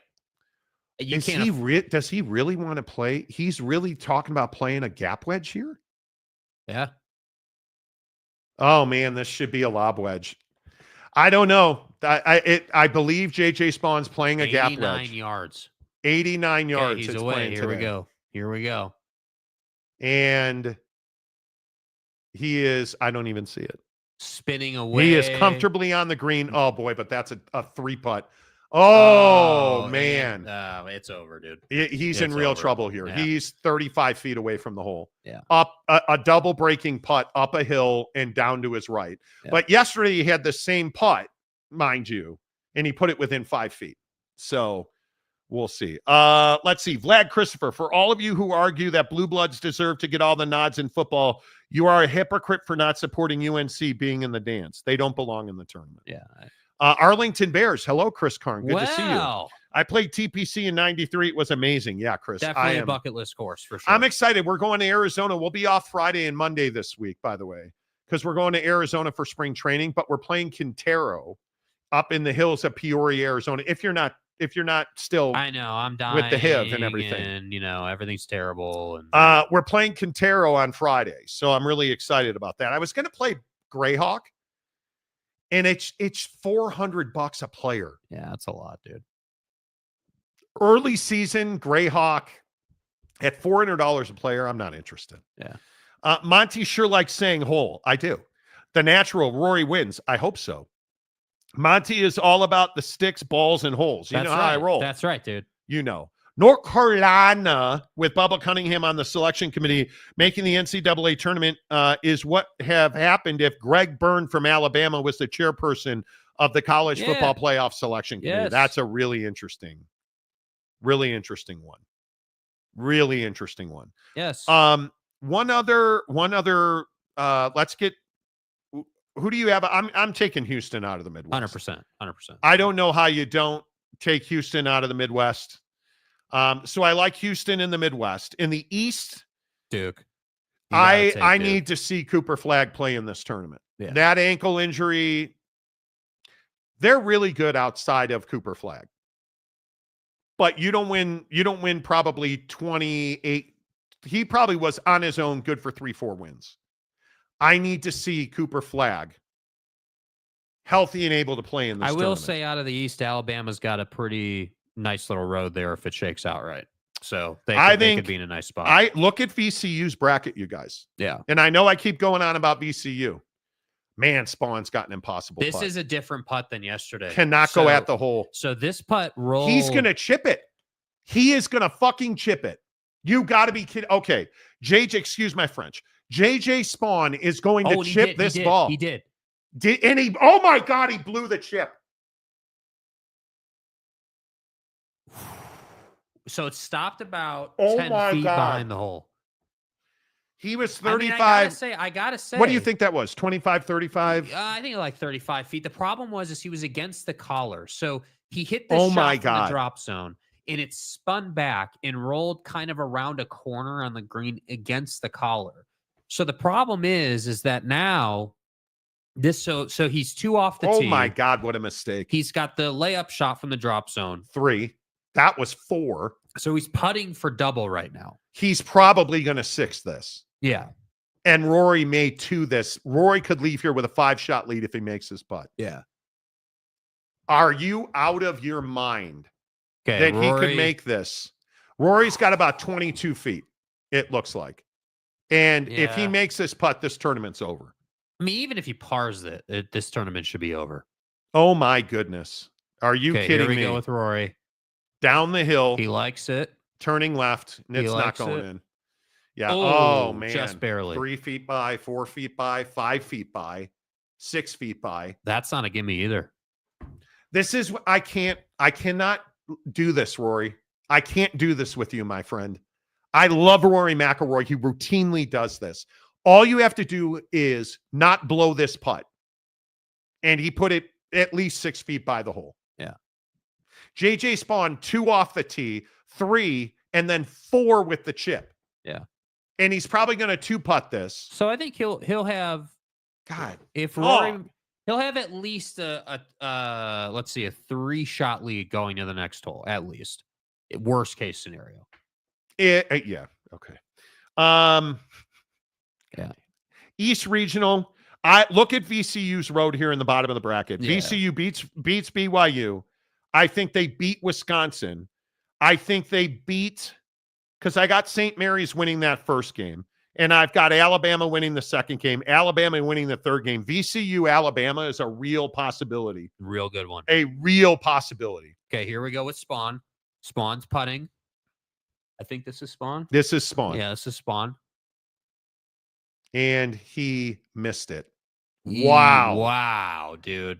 So now you're 2 So off the tee, drop zone, chip, putt. He's going to Triple. 6. He's going to triple the 17. So he's going to be 3 over. Oh my God. Wow. He is going to be +3. So right now, Rory's got a 4-shot lead as we sit here.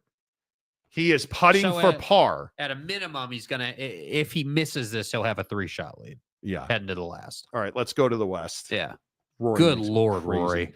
I think Florida is the best team in this bracket by far. I don't think it's close. I think there's a real chance that Grand Canyon and Florida meet in the Elite Eight. In the bottom of that bracket, I really like Texas Tech's road. I think they're better than UNC Dub. I think they're better than Drake or Missouri. And the biggest question is who comes out of Kansas and Arkansas, and how good do we think St. John is? Rory missed the putt. God damn it, Rory. Rory bogeys the 17th, and now we'll go to the third playoff hole with a 3-shot lead. That's fine, dude. That's fine.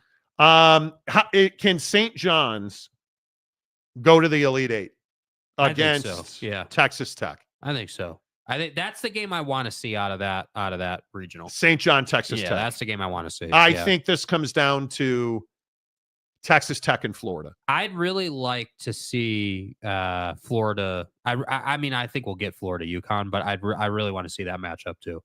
I think we're going to get. I think UConn's incredibly vulnerable right now. Yeah. And then in the South, Auburn is dominant here, and they have a very easy path. I like Michigan, Texas A&M, Louisville, Auburn. I think Auburn advances.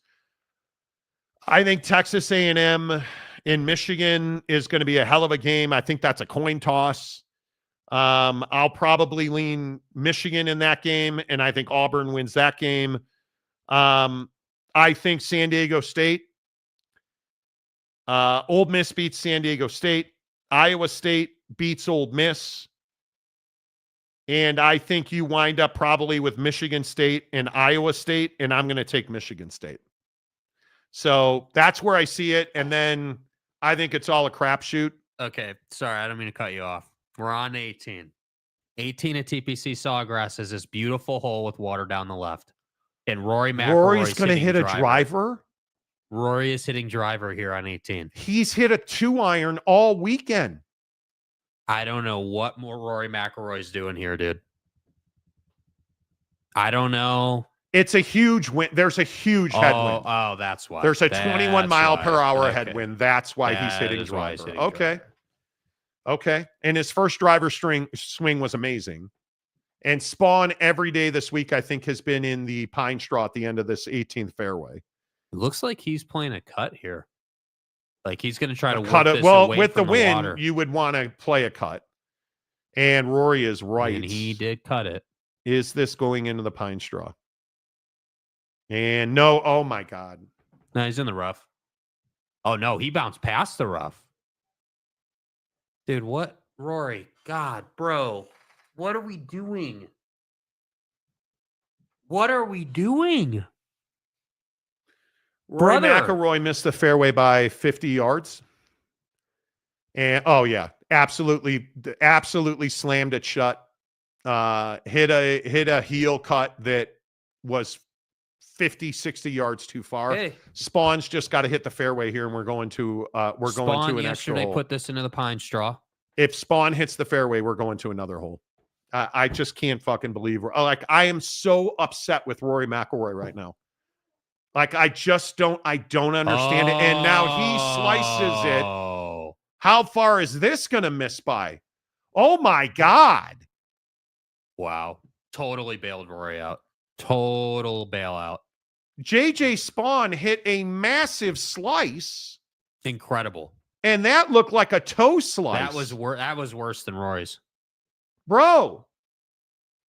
Are we?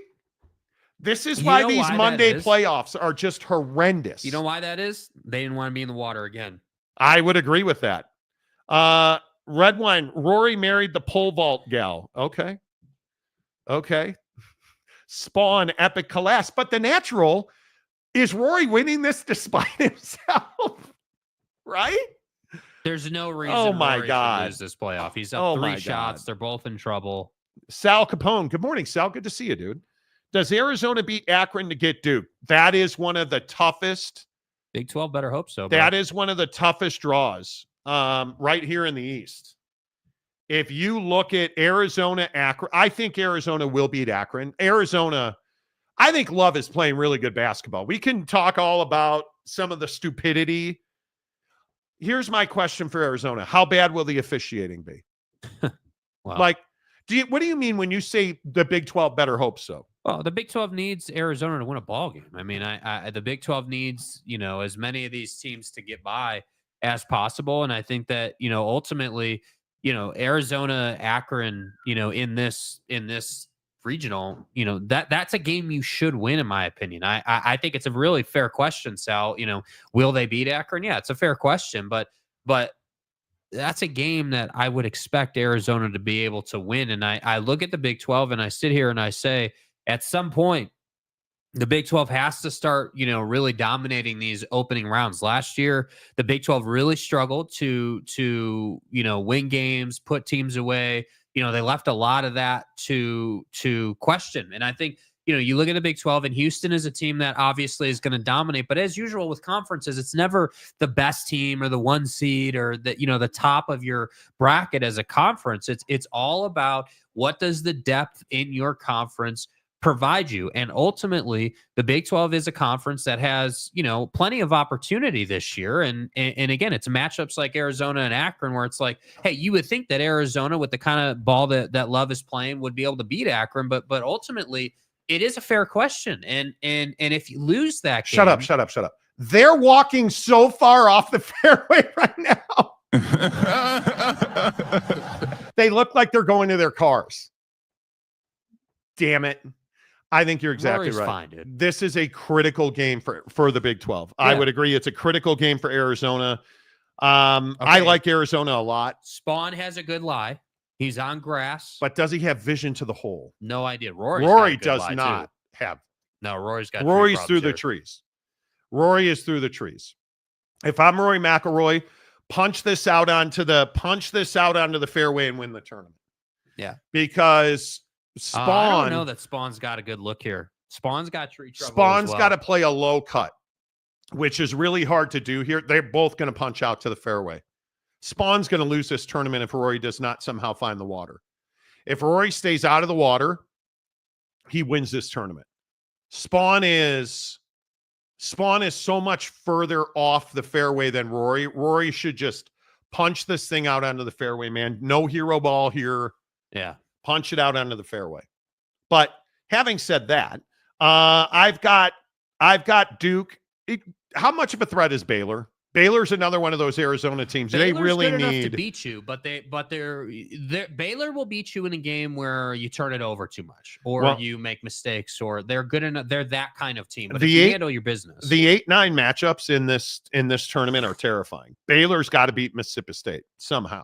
Okay, so Spawn's first up, 222 yards to the hole, but long a terrible angle here. Yeah, and it's going to be really interesting to see. Played a low punch, and he just punched it back out onto the fairway. Really nice job by JJ. That's all he can do, and now he's got to hope that Rory makes a huge mistake. Yeah. Rory McIlroy has a 3-shot lead. Rory, that's exactly what it looks like he's going to do. Yeah, Rory is going to just lob this thing. Just for perspective, Spawn was 222 to the hole. Rory's only 199, just in terms of distance here. And that's exactly what Rory did. He punched it out onto the fairway. Let's see where that ball goes. Yes, they're right next to each other. Rory McIlroy should win the tournament. Yeah. Rory did an excellent job, just punched it onto the fairway. Collect your $4.5 million Wednesday morning. Yeah. That's all you need to do. That's it. So we'll keep you up to date on that. But the 8-9, look at all the 8-9 matchups here, you guys. Louisville, Creighton, not a gimme. That's in the South. In the West, you look at the 8-9 matchup, UConn, Oklahoma. In the East, the 8-9 matchup, as I said, Mississippi State and Baylor. And then in the Midwest, the 8-9 matchup, Gonzaga, Georgia. That's a good one. There are a lot of really good 8-9 matchups in this tournament. And I don't know that you have a real feel. I think there's a chance a Final Four team comes out of an 8-9 matchup because you're going to have to fight and claw. You look at the path of some of these 8-9s. Yeah. Let's say Gonzaga's got to go beat Houston, right? You look at Baylor, Mississippi State. Baylor's got to go beat Duke, right? You look at UConn, Oklahoma's got to go beat Florida. You look at Louisville, Creighton's got to go beat Auburn. If any of those 8-9 matchups win that second game, they're going to the Final Four. Yeah. I mean, that'd be Ohio State through the college football playoff. Well, and this is what the tournament's about, right? I mean, the tournament is absolutely about these Cinderella stories winning games that they shouldn't win, So yeah. We'll see. Boyd Lake, I expect a good game from BYU. VCU's really tough. I'm nervous for BYU fans. It is. If you're Houston, the teams that I think have a chance here, I think Arizona certainly has a chance. Houston certainly has a chance. I don't mind Tech's draw all that much. Yeah. Texas Tech has a fairly good draw. But if you look at the other side, like, it's tough, man. There's not an easy gimme here, right? Like, you look at there's not anybody with a clear path. Boy, JJ Spawn, where did he end up? He is rolling. He is rolling away from the cup. He is on the first cut of the green. He's about 25 feet away. The wind absolutely ate him. Yeah, this is over. I think this is over. Yeah. Anyway, my point is, if you look at some of these brackets, and you start to kind of understand where where these tournaments are won and lost, I think there's not an easy path for the Big 12 to, obviously outside of Houston, but there's not an easy path for the Big 12 to simply walk to the Final Four. Texas Tech in the West, again, that's the one I point to because I think Texas Tech is the best in their pod, right? Certainly. I think they would be disappointing if Texas Tech didn't go to the Elite Eight, in my opinion. Certainly. Rory McIlroy, 167 with the wind, just plays an easy draw right into the middle of the green. Let's see where this lands. Yeah, he's 20 feet away. It's over. Rory McIlroy is going to win the Players. Nice job, dude. That is, he just put an iron shot right into the middle of right into the heart of the green. Probably 15 to 20 feet away. Yeah. So I don't think there's any doubt Rory's winning the Players now, which is great. Phenomenal Hebrew. Y'all make golf exciting. Playing PGA Tour 2K25 allowed me to understand and like the sport more. Oh, good. Oh, Good. yeah, that's a great iron shot by Rory. Yeah, Rory just hit a great iron Great in shot. there. The eye patch. Do not choose violence today, sir. Houston and Arizona are the only chance the Big 12 has to make the Elite Eight. Oh, I disagree. Again, if you look through these brackets, I think you look at Texas Tech. How does Texas Tech not have a chance to make the Elite Eight? That I'm a little. Is Texas Tech better than Drake and Missouri? Certainly. Yeah. Certainly. Right. So are they better than Kansas, Arkansas, St. John, Omaha? I would say so. Absolutely. I don't know what you mean that Texas Tech does not have a chance. Right now, Houston and Arizona very clearly, right? Like you look at Arizona and Akron, right? I mean, that's a very difficult route.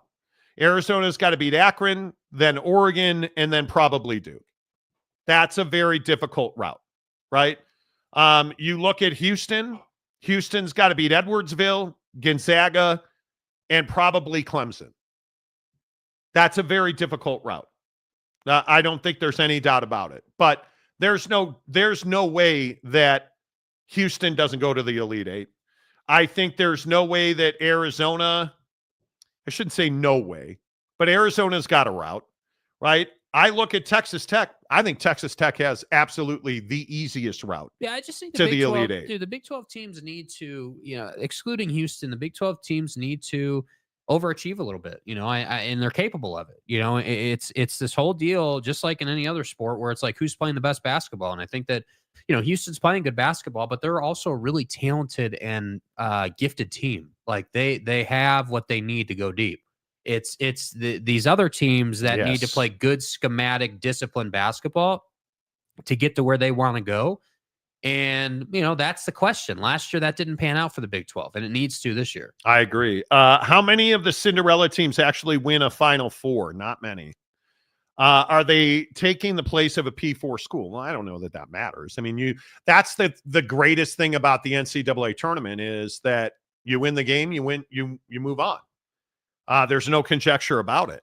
But when I look at the Cinderellas, dudes, there's going to be some games here where, and by the way, Spawn's not leaving this hole without a bogey because now he was about 35 feet away again, and he's left it pretty significantly short. And that was a par putt for him because it's a par 4. What's really curious too, do you know, does him being 3 over affect the overall leaderboard? Because Lucas Glover was only 2 back. No, these two will finish 1 and 2. Okay.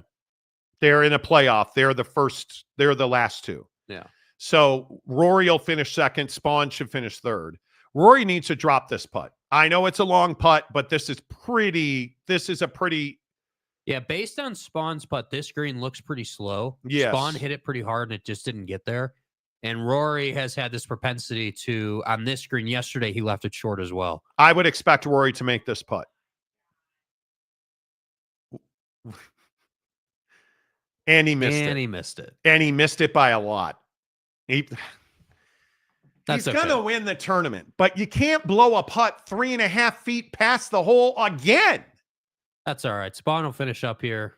Then Rory will make the last putt. Oh, and his tournament will be over.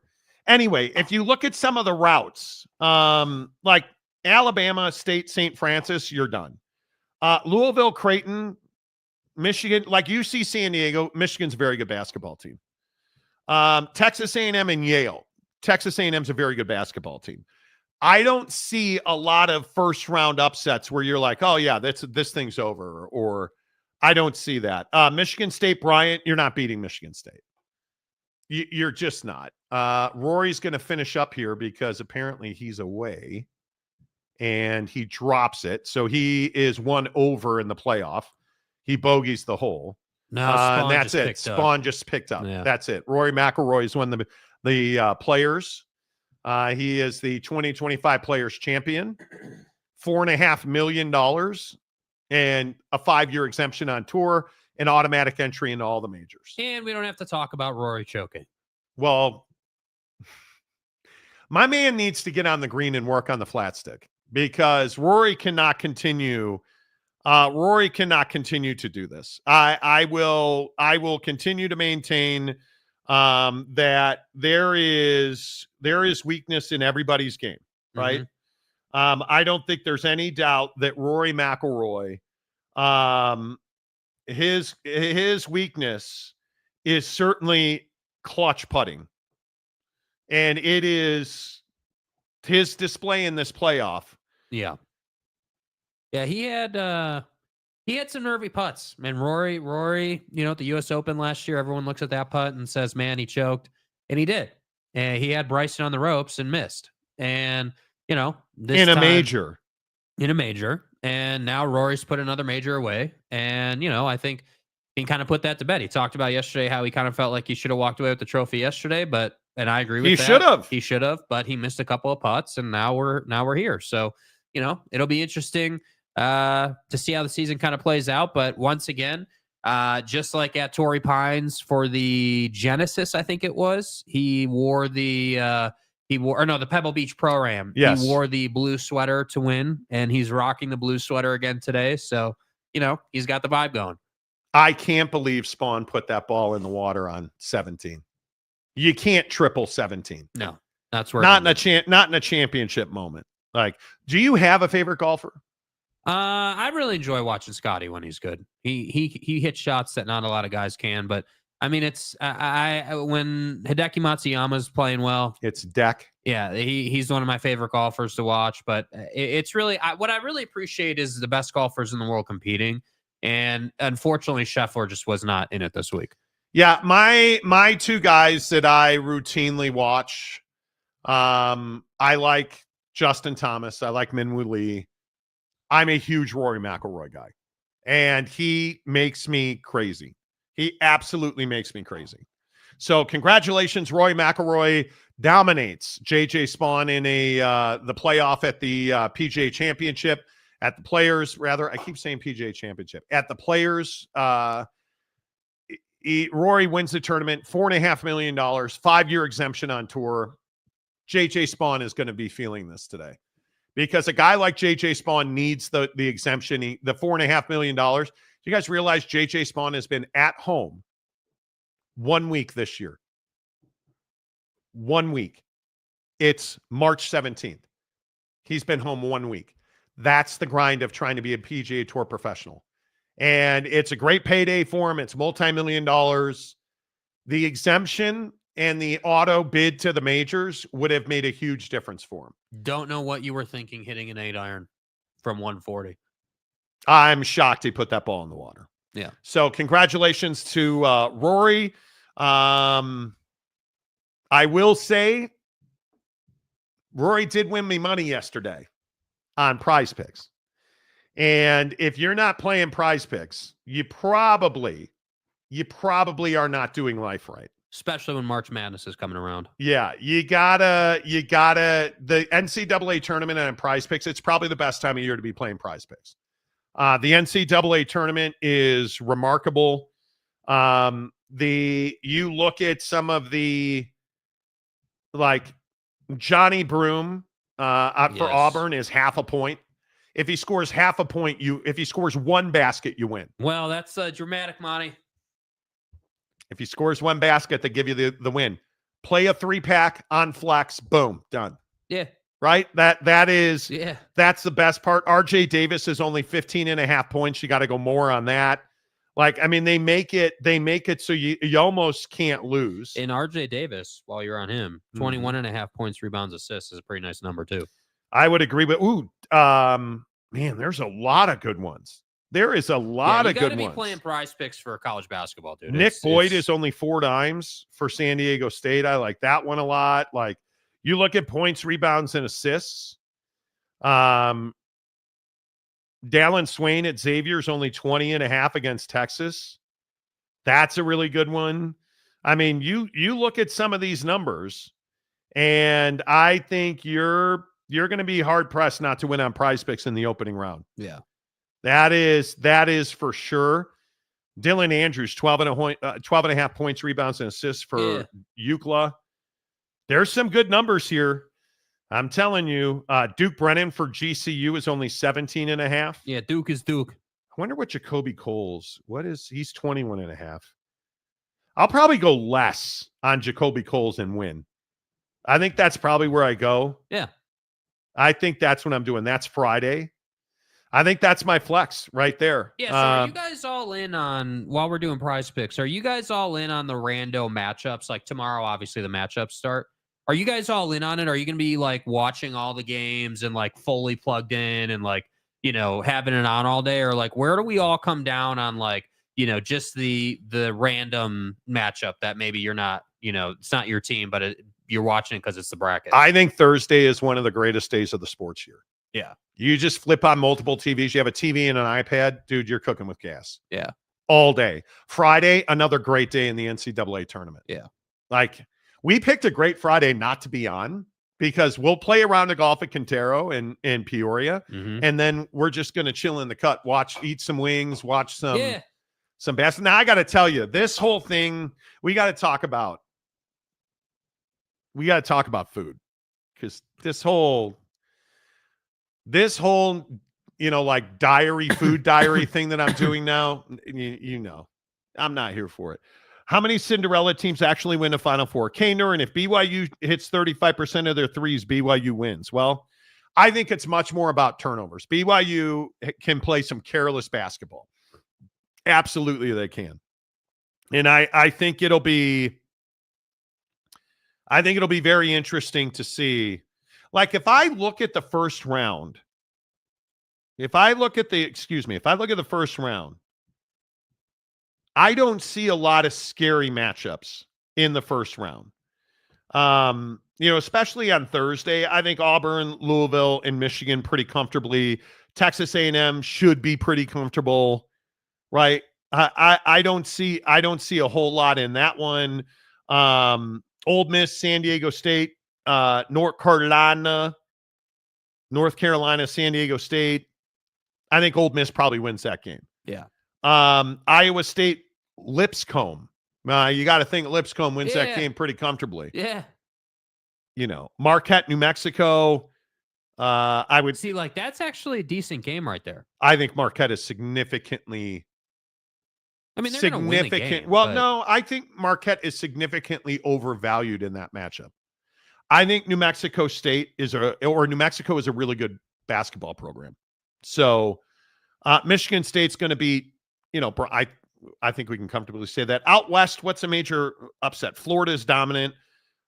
UConn, Oklahoma, that's a coin flip in my opinion. Yeah. I think Colorado State beats Memphis or makes that game close. Colorado State's a better team than people give them credit for. Yep. I think Memphis is a better team than people understand, but Colorado State will give you a fight. Grand Canyon, Maryland, I think Maryland's very good. I think Grand Canyon's got their hands full there. Missouri, Texas Tech, Kansas, Arkansas, St. John's, Omaha. I don't see a lot of upsets there. In the East, Duke. How good is Baylor? Because Mississippi State, I think, that's Friday. I'm probably leaning Baylor in that game. Mm-hmm. I could go back and forth. Oregon, Liberty. I'm taking Oregon. I'm taking Arizona. I'm taking VCU. I'm taking. Man, you're really in on VCU, dude. I've watched several of their games, and they're very good. VCU is no joke. You look at VCU. I know. Monty's just a jerk. Well, you're a BYU homer according to everyone else. No, don't forget I'm a Utah fan. Right, you're a Utah. I'm a Utah fan. You know, an SEC supporter. You know, You're a homer is the first part. VCU's losses are St. Bonaventure's probably not a great loss. St. Louis isn't a great loss, but they avenged. They're a good team. I don't think we even have to. Yeah, they're a good team. 15 assists per game, like to be a 28-win team in any league. I don't think it's slight in any way, shape, or form. Yeah. I like VCU. We'll see. Maybe at BYU, I think BYU will have to shoot 40% to win games in the tournament. Mm-hmm. That's my opinion.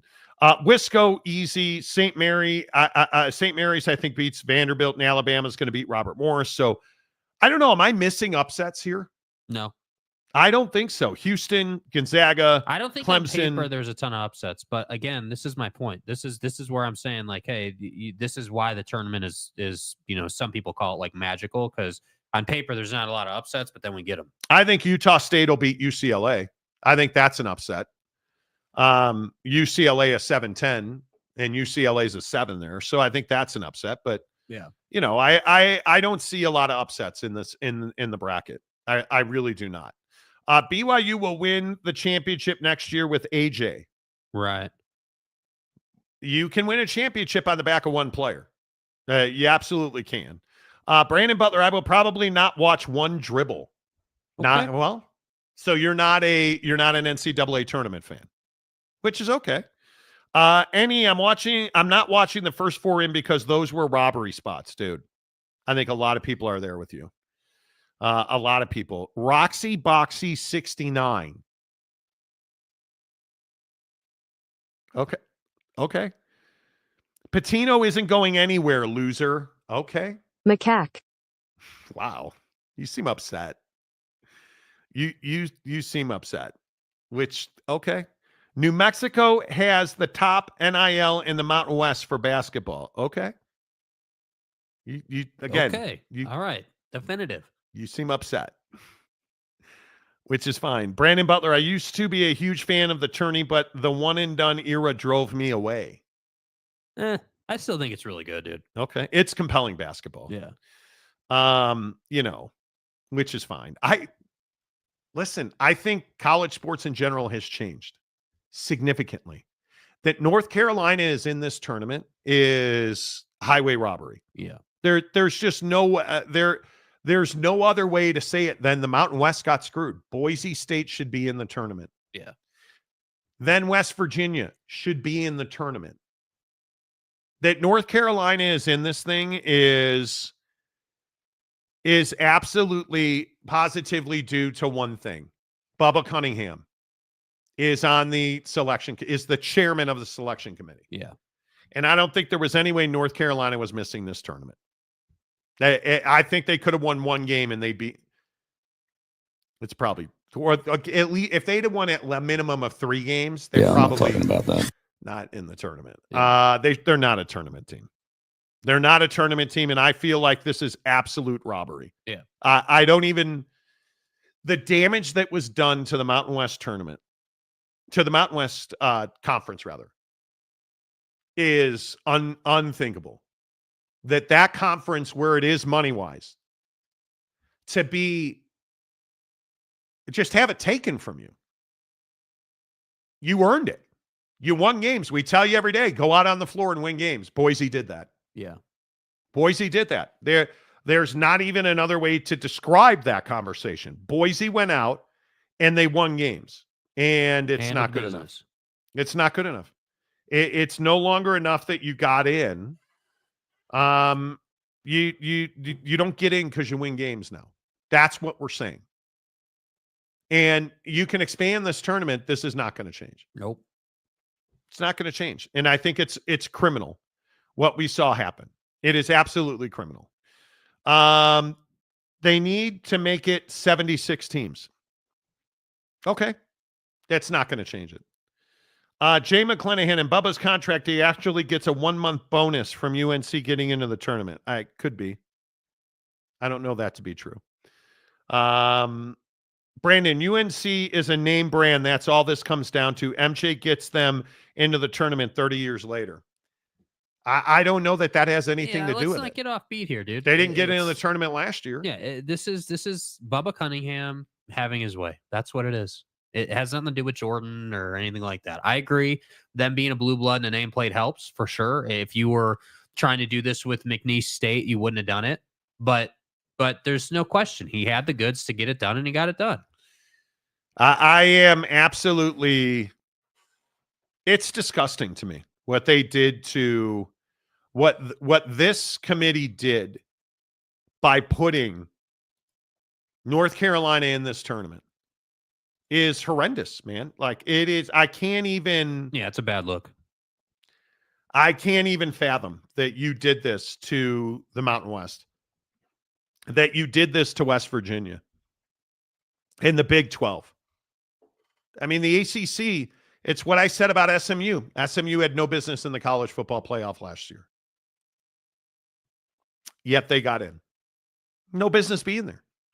Were outclassed, should never have been in that league. In the college football playoff, rather. Yet they're in. North Carolina has no business here. We just continue to steal money from people. Yep. And what are you going to do about it? Absolutely nothing. Because you have no pull and you have no sway. Yes. And what you have to do now is you have to find a way to change the system. Jeremy Bolton, been looking for Utah Tech, but don't see them in while they're in the WAC. Got to keep building. Kay Nurin, it's all about the money. It probably is. Probably is. All I meant is that if they weren't UNC, the resume would justify them getting in. I don't disagree with that. Agreed. You know, it just and no, it's not the same argument every year. No, it's not. This was highway robbery. Bubba Cunningham showed up with a mask and a gun and took the Mountain West's money. Yeah.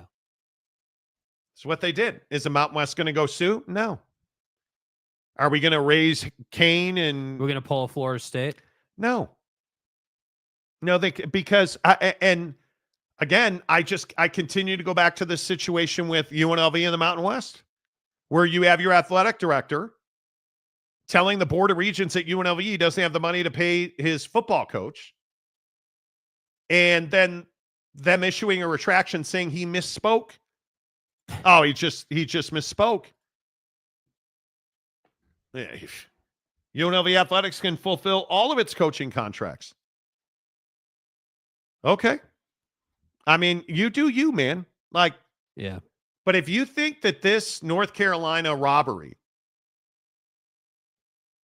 doesn't have massive financial implications for somebody like the Mountain West, who doesn't play in tens of millions, they play in the millions. They're the 99%. And they need every penny they can get their hands on. And yet you took it from them because you know there's nothing they can do about it. That's who Bubba Cunningham is. And it is, yeah, I will go to my grave saying it is absolutely disgusting. Yeah. The Mountain West and Boise definitely got screwed. Hopefully this won't happen again, but we can all agree that it'll continue. But it will. Yeah, it will. That it will. Jeremy Bolton, Raising Cane's. All right, are we at the food portion of the program? Let's do it. Okay. I don't want to rush through this. We need to talk about this. What do you want to talk about first? Why do you guys drink raw milk? Yeah, what are we doing, dude? Can somebody help? I'm just stupid old Bonnie. Okay? But if somebody wants to tell me what the advantage of drinking raw milk is, human or non-human. Now, you guys know I tell you every day on this show pretty much, stop drinking milk altogether. I do not drink milk. I very much limit my dairy products. I eat some eggs occasionally, but that's about the extent of it. I don't eat a lot of cheese even.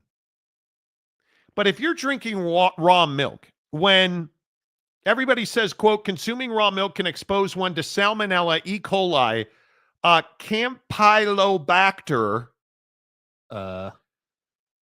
Cryptosporidium, Listeria, Brucella, and potentially bird flu. Biologics. A majority of U.S. adults, 56%, said they know that drinking raw milk from cows, sheep, or goats is less safe than drinking pasteurized milk, which means it's heated and the bacteria is killed. Physiologically, it's a non-starter. Yet people What are we doing? continue to drink raw milk. Why? The FDA detected H1, the bird flu, in raw milk samples from several states in the U.S. Raw milk is in fact called popular, and it is far more damaging to children. But as of March 10th, 2025, the CDC confirmed 70 cases of bird flu in 13 cases, many linked to the consumption of raw milk.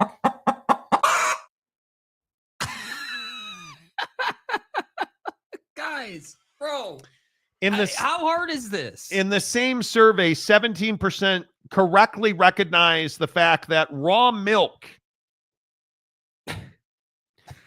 significantly increases your risk of getting bird flu. Bro. 68% remain uncertain if bird flu can be contracted through raw milk. Don't fuck. Guys. Some believe bird flu has been found in pasteurized milk and other types of milk, which has never occurred. Pasteurized milk is essentially, it is, in layman's terms, heated so that it kills all of this. Why do we do this? Why can't, like, look, I understand if you want to drink cow's milk, knock yourself out, dude. Go ahead. Knock your cows, sheep, donkeys, whatever you want to drink, go ahead, do it. Fine. Great. Don't drink it raw. 22% of respondents say that there is no correlation between bird flu and raw milk. No. 53% remain unsure if you can get bird flu through raw milk. What do you mean you're unsure? How? Oh my God. I guess my whole point with this part of it is when I see things like this, I'm amazed. I don't want to hear about, like, I don't want any of the tinfoil crap on this topic. This is very clear cut. You would never eat a raw piece of steak, right? Like, you know that that's not good for you. You would never eat a raw piece of chicken. You know it's not good for you. Yet here we are with milk, and people think they can just drink it raw, no problem. But this goes back to drink cow's milk. It's really good for calcium, even though you can't consume the calcium in raw milk through your body. It's internal. Right? Like, it's amazing to me that people will tell you, oh, I'm healthy, I drink whole milk. You have your cholesterol checked? No. You know, Like, come on, guy. If you're drinking cow's milk, you're yeah. Do you know why cows produce milk? To fatten their calves, their babies, to help them gain weight. That's what you're doing. You're drinking milk, cow's milk, animal milk, to gain weight. Okay. You know. Jeremy Bolton, same people that drink raw milk are anti-vaxxers. Oh, my kid's not getting measles. Did you the one of the people in charge of health in Texas, I believe it was, said that they're confident measles will die off because now we have a large group of people with measles, and that's going to bring group immunity. It's an antibody cocktail. It's not. It doesn't work that way. Wasikowski, whole milk or no milk? There you go. Donkey's milk, apparently. Right? Like, come on. Give me dark chocolate milk. Nah, bro. Maybe if you live on a farm, I don't know. I don't know, bro. I'm not drinking raw milk. It's not safe. What an idiot. It is not safe. And I'm telling you, we have to get out of this place where we send our kid who's unvaccinated in Texas. We're sending our unvaccinated children to school and we're spreading measles. And now kids are dying because we don't want to take a measles vaccine that eliminated measles. Dude, there's computer chips in the vaccine. Come on. It's crazy to me. Hydroxychloroquine. It is crazy to me that we continue to do it. And the people that are answering these questions I am amazed, but like there was this one too. So one of the farmer, and what's right, one of the I don't know, why can't I think of the lobbies? One of the biggest farm ag lobbyist groups put out this piece of legislation that would never made it anywhere, even out of committee, where the United States government would certify that raw milk is good for Americans, right? Cornell University put out a survey, a research analysis. Aging raw milk cheese for 60 days or longer is not on its own effective at eliminating bird flu. Bro, where did we get the idea that if you age milk and cheese for 60 days, bird flu dies? And it's very powerful. Oh, that's right. The agriculture lobby paid for that messaging to be put out.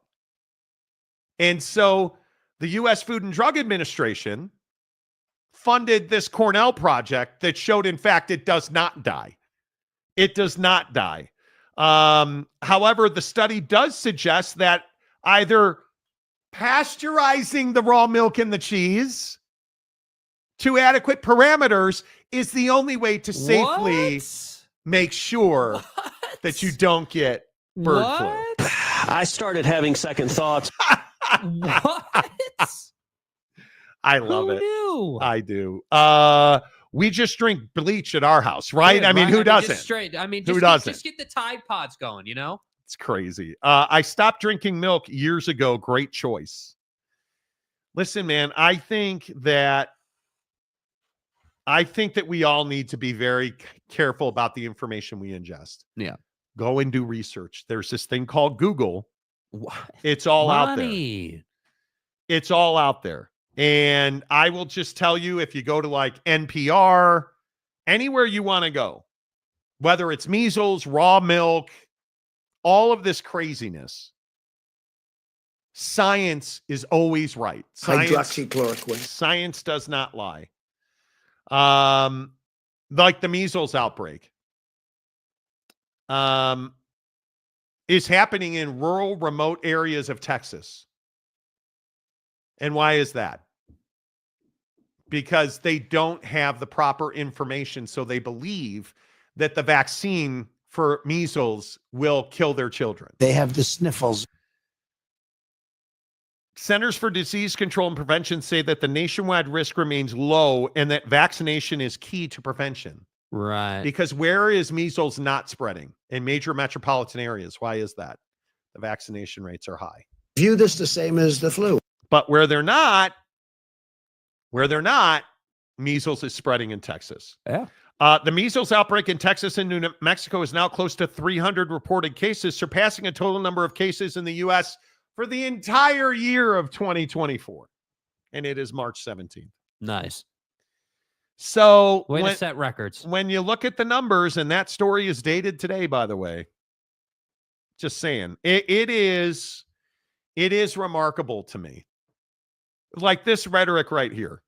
And this is probably why we don't talk about this stuff. Measles are on the same level as chickenpox. When's the last time somebody died from chickenpox? No, go ahead. We're just waiting for you to answer. Measles kills children. Measles kills children. Let's just keep saying that out loud. Chickenpox, stop comparing chickenpox and measles. Your great president also said, stop comparing chickenpox to measles. That's how much people know is that chickenpox and measles are terrible. And the measles party you reference, which is happening in rural Texas, is where the kid died. But what do I know? That's pretty much self-explanatory. Bro. And then there's a food diary. Yeah. And I got to tell you, food diarying, keeping a food diary is not fun. So many of you know I've lost a decent amount of inches. I want to lose more weight. I've been trying to figure out, okay, well, where can I do that? Kick up my cardio, which I've done. I'm on the Peloton. Like, going to the gym, like. So we decided, Mrs. Monty and I, because my wife is doing this triathlon and these 10Ks and marathons, and we started doing a food diary on Saturday. It's miserable. It's absolutely miserable. When you food diary, you begin to understand what you were eating, not what you're eating. You start to understand what you were eating. Right. I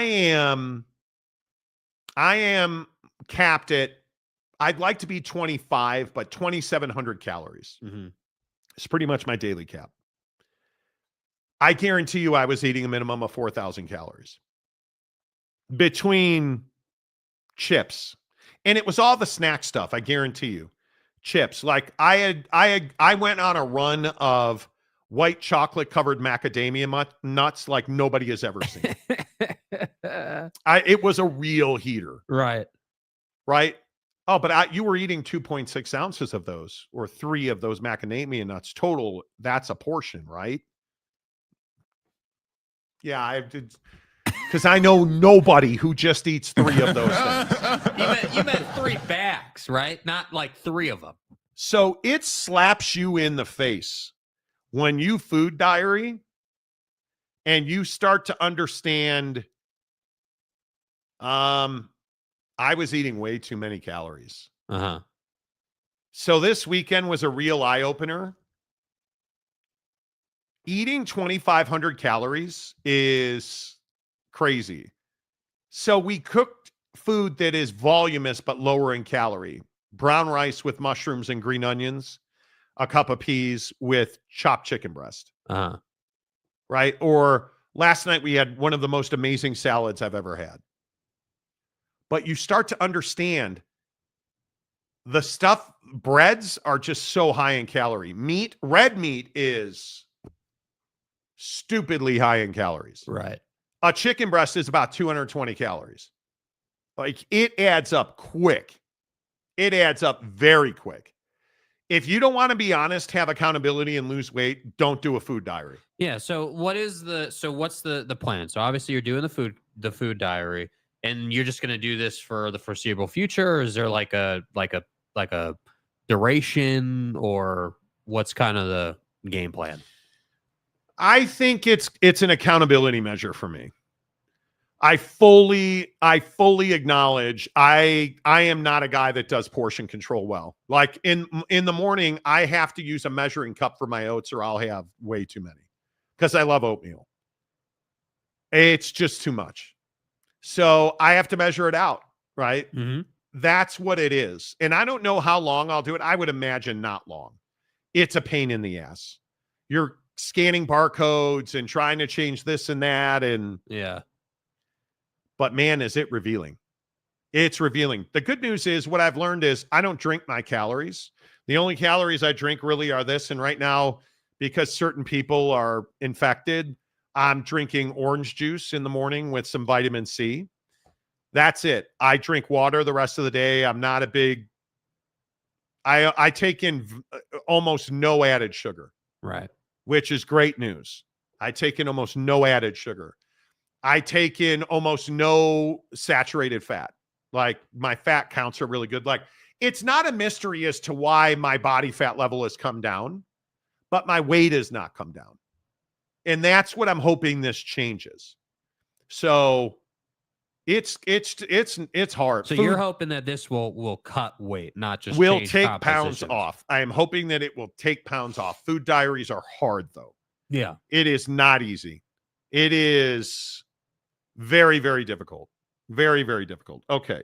Rock and rant. Come on, Monty. RFK Jr., noted physician and scientist, will save us all. Science always wins. Right.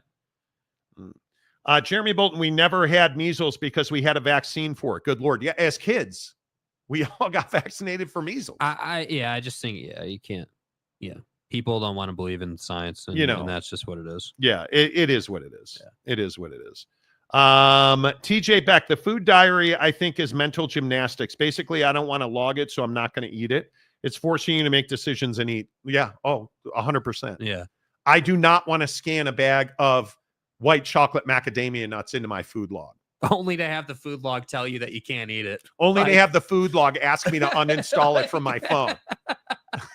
Right? Like, I don't want to. Monty, this is going to take you to 5,000 calories. So you can't be doing this, Monty. But even like these come little on. mini non breads that I like, Yeah, those are bomb, dude. you learn to fit them into your diet.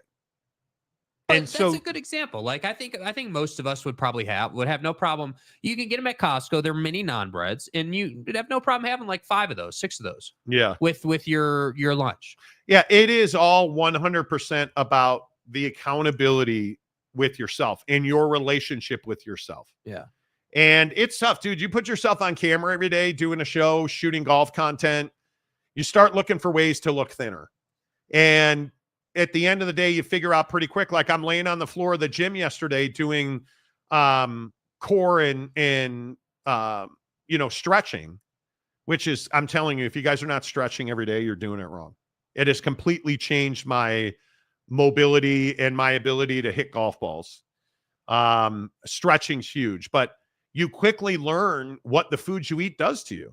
And you quickly learn the days you eat red meat, you feel like ass. And then you don't eat red meat very often. And you eat chicken or you eat turkey or you don't eat meat at all. And you just feel much better. You feel much better. It's not rocket science, man. Like, it is. Yeah. It is crazy. All right, Fat Jesus. You need to be able to program the fat drop to your app so it plays when you enter the wrong food. Exactly right. Fat? I need that on my. I'm a man. But food is at a point for me where it is so. I do believe food addiction is real. 100%. And I saw a picture in my Facebook memories a week ago. I haven't had a sip of soda, not a drop of soda in 13 years now. And I don't miss it at all. I don't miss it at all. And if you will stop drinking like artificial sweeteners and eating artificial sweeteners or like fruit juices, stuff like that, you've got to be really careful with it. And when you start educating yourself and you start understanding the science of how your body processes things, the world becomes a much clearer place. And you understand why the produce section is so much more important than the dairy aisle. Like, that's why the milk avian bird flu thing is so remarkable to me. Yeah. That people would actually put raw milk in their body is crazy. Shocking. Yeah, K-Nurin, sugar will shorten your life. I am telling you right now, cut out your sugar, worry far more about sugar than you worry about fat. And everybody always says, oh, well, who are you to give us advice? Bro, you can say what you want to say. Am I overweight? Yes. But I am as healthy as you can possibly be. I will never have a heart attack. I will never have a stroke. I will not ever be diabetic, because you have to go, I firmly believe, you have to go out of your way to give yourself, on, I would say 90% of the time, hereditary and DNA play a huge role in this. But I think 90% of the time, you can give yourself heart failure. You can have a heart attack with what you put in your mouth and what you put in your body. If you're a smoker, a vapor, a heavy drinker, if you're somebody who relies heavily on sugar, heavily on red meats and fats, saturated fats, you eat fried food. I'm trying to remember the last time I had French fries. Mm-hmm. We were talking about this yesterday. I haven't had French fries in I don't know how long. And I'm like, amen to that. I'm thrilled with it. Because now I feel like I've broken it. Like, I don't crave French fries anymore. I don't crave candy. I'm a huge sweet tooth guy. Like, if you give me anything from Swedish fish to, again, the macadamia nuts, I love it. But I crave it less and less because I'm figuring out like apples, bananas. One of the snacks I've been rocking is a teaspoon of peanut butter with a banana, and it is so good. And it completely fulfills my sweet tooth. Yeah. Old Tatanka, 2023, 30 people died of chickenpox, 107,000 died of measles. Same thing though, man. It's remarkable how many people don't understand the science of disease. It is, again, a guy who doesn't understand science.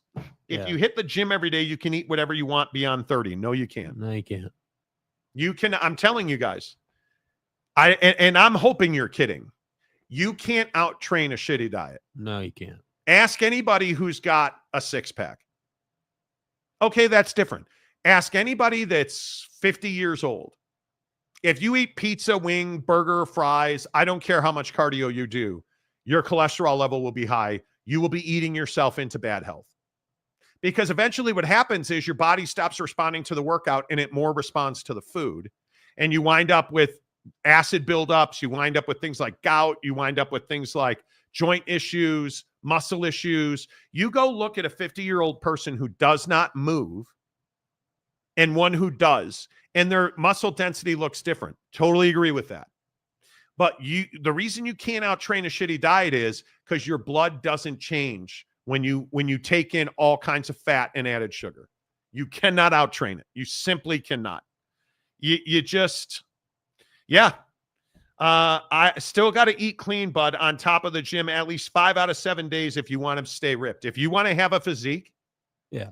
My point is, I don't want a six-pack of abs. I think that is a very difficult lifestyle to maintain. Yeah. I want to hit a golf ball 300 yards. And right now I want to hit a golf ball. I want to continue to hit a golf ball 320 as long as I can. And I want to live to be 100. I'm the guy. I love every day of my life. And I think when you eat red meat all the time, you eat raw milk, you eat dairy, you don't get vaccinated, you allow yourself to go through this non-scientific stuff, whereas you program yourself to understand what the food you put in your body does, that's when you change. Yeah. That's when you change. Fat Jesus. Try the Whole30 cleanse for 30 days. It will change your eating. Dude, we did a 40-day juice fast many years ago. Changed the way you look at things. But it's not what you do once. It's what you do consistently. What are you putting in your body every day? You can eat what you want maybe once a week. Truth. I just think it is very difficult to tell yourself, I can eat whatever I want because I go to the gym. Most people who say that go to the gym 5 days a week. What would happen if you didn't eat like an idiot and you still went to the gym 5 days a week? Better things. Better things. You'd feel better. Tell you what I do feel. I feel weaker because I don't have a lot of time to go to the gym and lift. What I wouldn't give to be back benching 225. A year ago from right now, I could bench 225 15 times. I don't know that I could bench 225 right now. One time. Honestly, I don't know that I could. The Monty Show, as always, presented by The Advocates at theadvocates.com, the best injury attorneys in the business. Chat with an injury attorney live online, and it won't cost you a dime, 24/7, 365 at theadvocates.com. April 1st, we are going back to afternoons, 3 to 7 Mountain, which is 5 to 9 Eastern, 2 to 6 Pacific, right here on The Monty Show. Don't drink that raw milk. Until tomorrow, say goodbye, Jake. Goodbye, Jake.